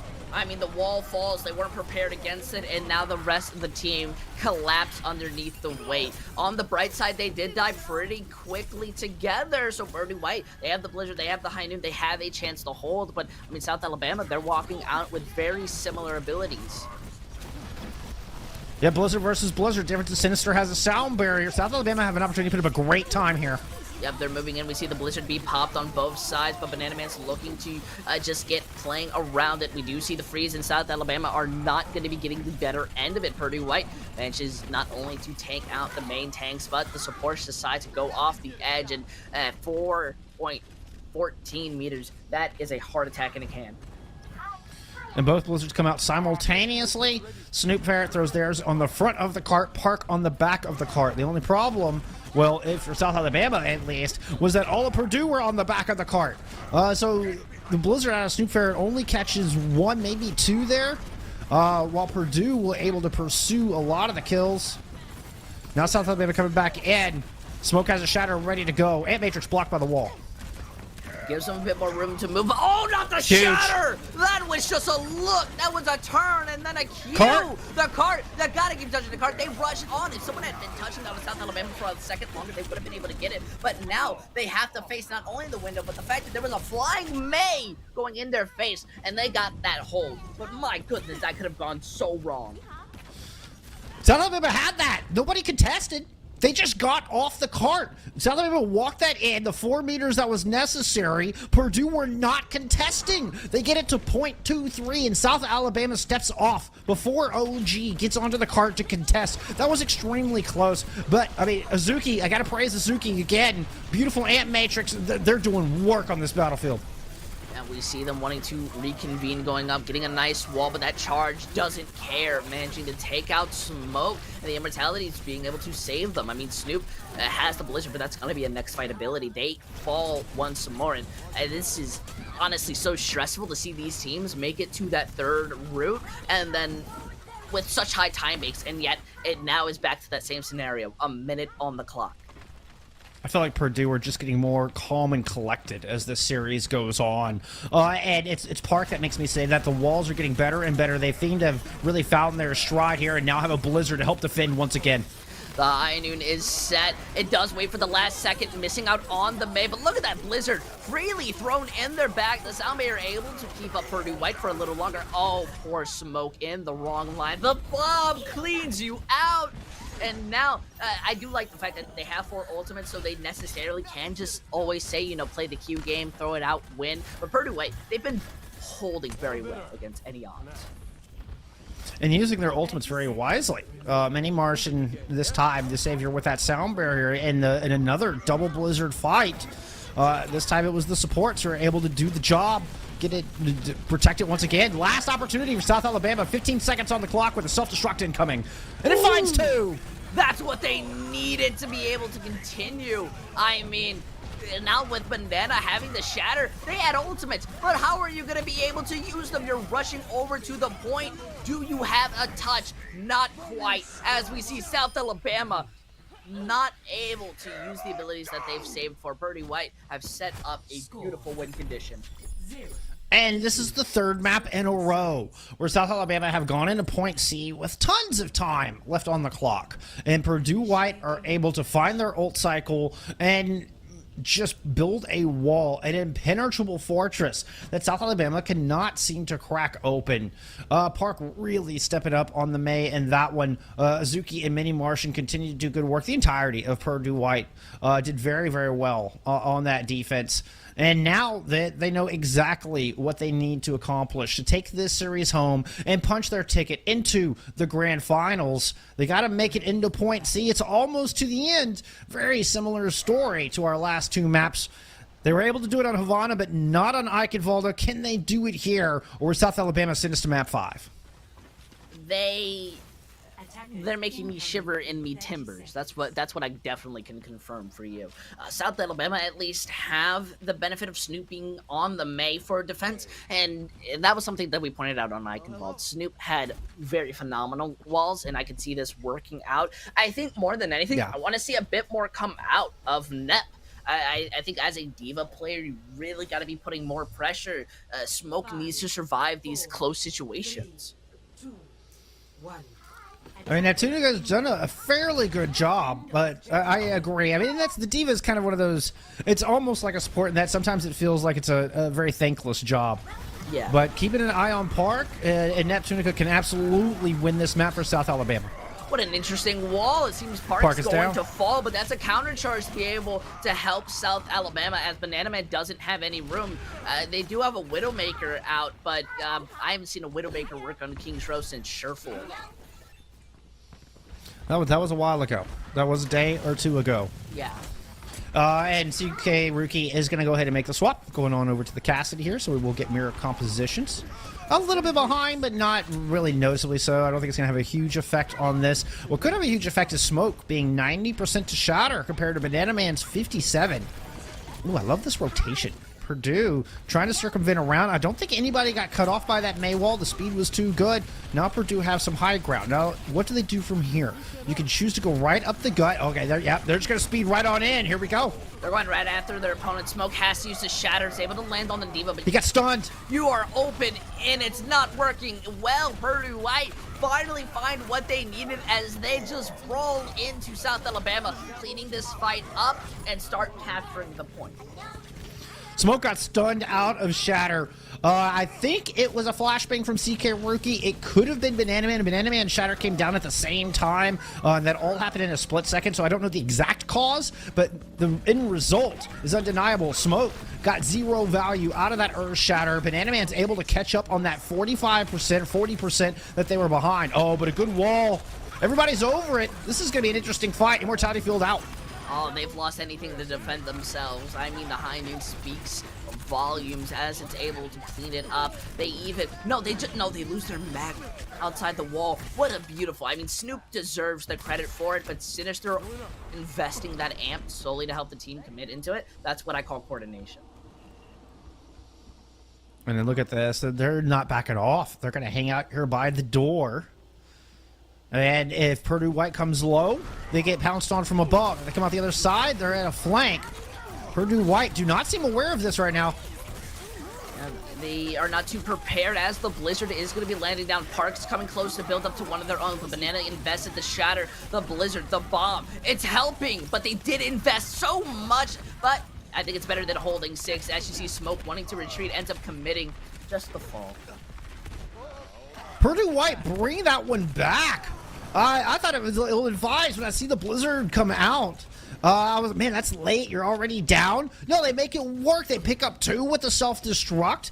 And Sinister had already used their sound barrier. South Alabama's aggression is about to come around and bite them because now Purdue White, they're the ones with a sound barrier advantage, and they've pushed all the way up to the entry of the Foundry. Park main walls could be absolutely ruthless here at this choke going from B to C. That window is going to be lowering their chances of committing, but they still have the ultimates. I mean, Akaza is saving one of their own. Finding out that Cassidy's absolutely massive. Now Smoke with the confidence of Million Lions uses that Shatter, saved by the Immortality and the Sound Barrier. Purdue White, they definitely got to give love to your supports, but look at this, South Alabama are still continuing to fight. The Shatter does land cross through, and then they are ran over. Purdue White, they're going to keep pushing this. Purdue White are singing some thank you cards to Azuki and Mini Martian right now. The saves on that were unbelievable. The Immortality Field was perfect. The sound barrier absolutely flawless. And it allows Purdue White to survive that onslaught coming from South Alabama and then throw down the gargantuan Shatter. What a team fight for Purdue. Now they have nearly 4 minutes to finish off this map and finish off this series. I mean, well, we've seen this before. I can vault Vonda. It's going to be something different. Look at that. Project's already walking in with the speed, high noon, waiting for that wall to break. Saves it for the last second, but unfortunately, it's not going to be getting too much value off of it. Will Purdue White invest with the Blizzard? Yes, but no, it's going to take a second. Actually, Snoop is the one who ends up using it. I got confused for a minute because look at that, South Alabama. They don't give up any space. And that's the power of the Blizzard. Snoop Ferret recognizes that everybody from Purdue are caught in this tiny area. They had the DMEC onto OG, I believe, before the Blizzard came out. Either that or OG was just not in a position to gobble that thing up, and it was monstrous. But look at all the check marks in the top left-hand side of your screen. Park might be able to return with one of their own. South Alabama do have some support ults to strike back. This is going to be an explosive fight.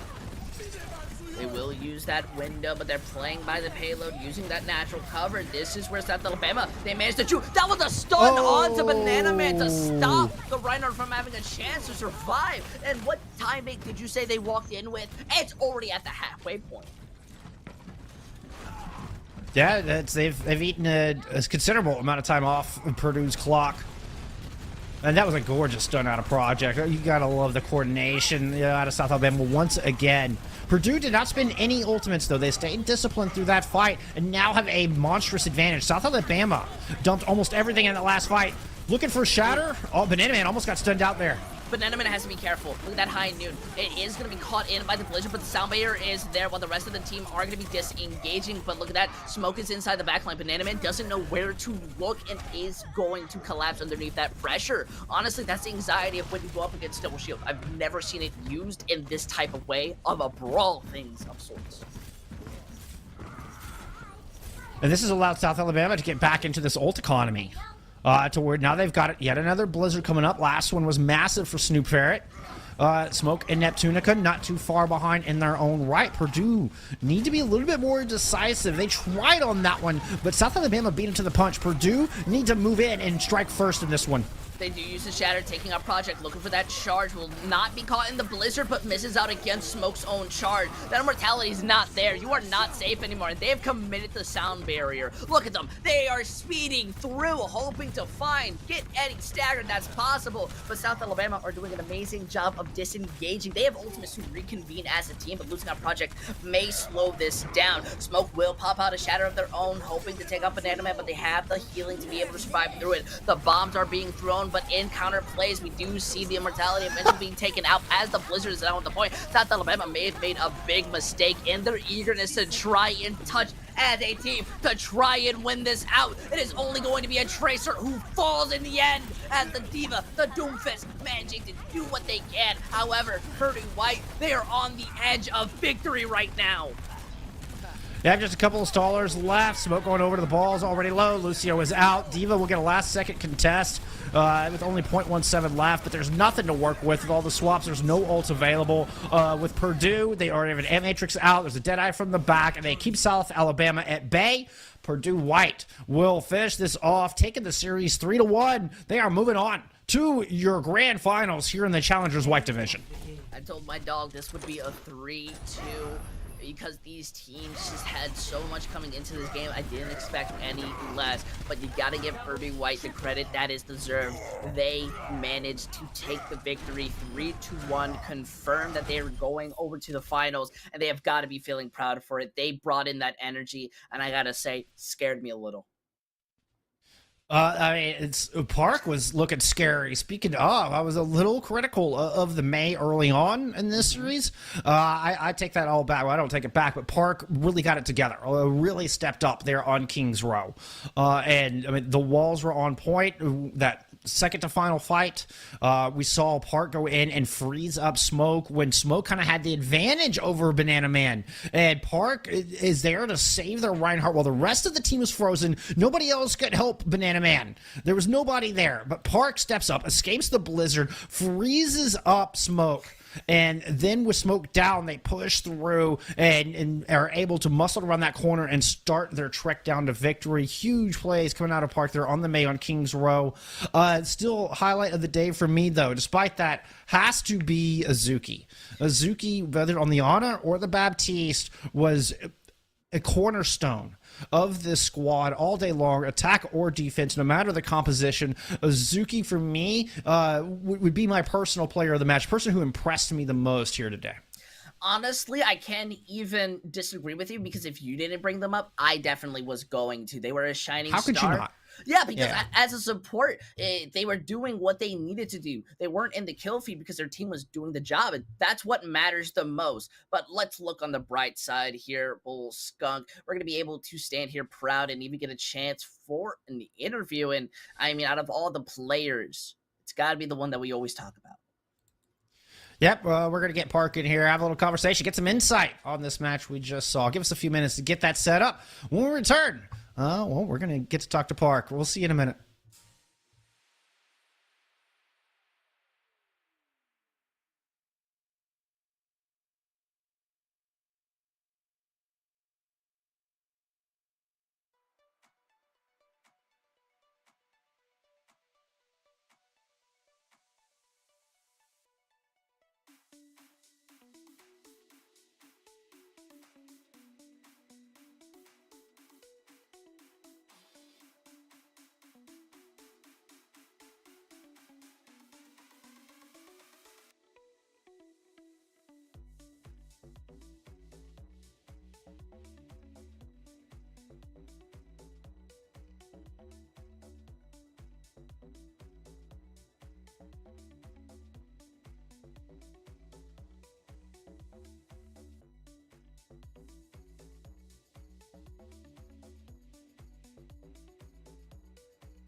All right, we are back, and we've got Park join us in here, DPS player from Purdue. White, thank you so much for taking the time to join us for this little chat, and congrats on your victory. Yeah, absolutely. Thank you for having me.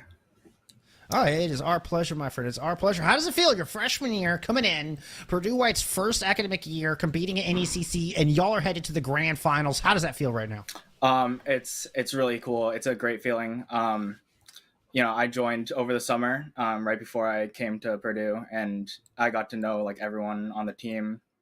We've had a lot of time to like build synergy, so it's really awesome. I think about half our team is freshmen, so it's actually unbelievable that we with this little time practicing together, we've been able to make it to grand finals. Yeah, I think it's absolutely impressive, especially for freshmen. You guys first time, you're not used to seeing up against the opponents, maybe not being in this atmosphere. So when you guys were getting set, you're looking at your players and you're going up, week one and then continue going through. What helped you guys stay focused and motivated to, try to make it to the grand finals? Last season, our last NECC season, it was pretty bad. We had like a negative win rate. We were at like the bottom of our conference. And so I think definitely having that low point last season definitely helped us like over winter break. We were able to like build back all that confidence that we lost, and we came back like stronger than ever. So, no, yeah, you go, Bull. I just wanted to follow up on that on how. What happened over winter break that you're able to turn it around from being bottom of the conference to 8-1 and number 2 and moving on to grand finals? It was, I think our like failures last season were a lot less due to like our skill as a team. I think all of our players individually are really good players, and it was a lot just like mental stuff. Most of us are new to playing in a tournament setting. like with a team, and so most of us are used to playing in like competitive, which is obviously very different than a team-based setting. So like being able to just like we hung out a few times over break, we just stayed in calls, we played a lot together, and building up that synergy as a team definitely helped us. Yeah, so I guess one of my bigger questions is, when you're looking at that other side of possible grand finals, which team are you by far a bit more intimidated of the possibility going up against? I think Murray State Gold. When we went up against them, and I think it was week 6, they were really the first team that we had a ton of struggle against, and so we've gone through those VODs, we've looked through the games with other teams, and I think we're ready to play them again this time. You're hungry for that revenge? Absolutely. Yes, that's what I like to hear. You gotta get fierce about it. Like it's. You think you can beat them? I mean, it's. They are a very good team, but I do think we have a very good shot at beating them this time. I think you do too. One last question: just how good was Azuki in that match? Oh my goodness, Azuki seemed to just pop off in this series. Am I wrong? Like, was that?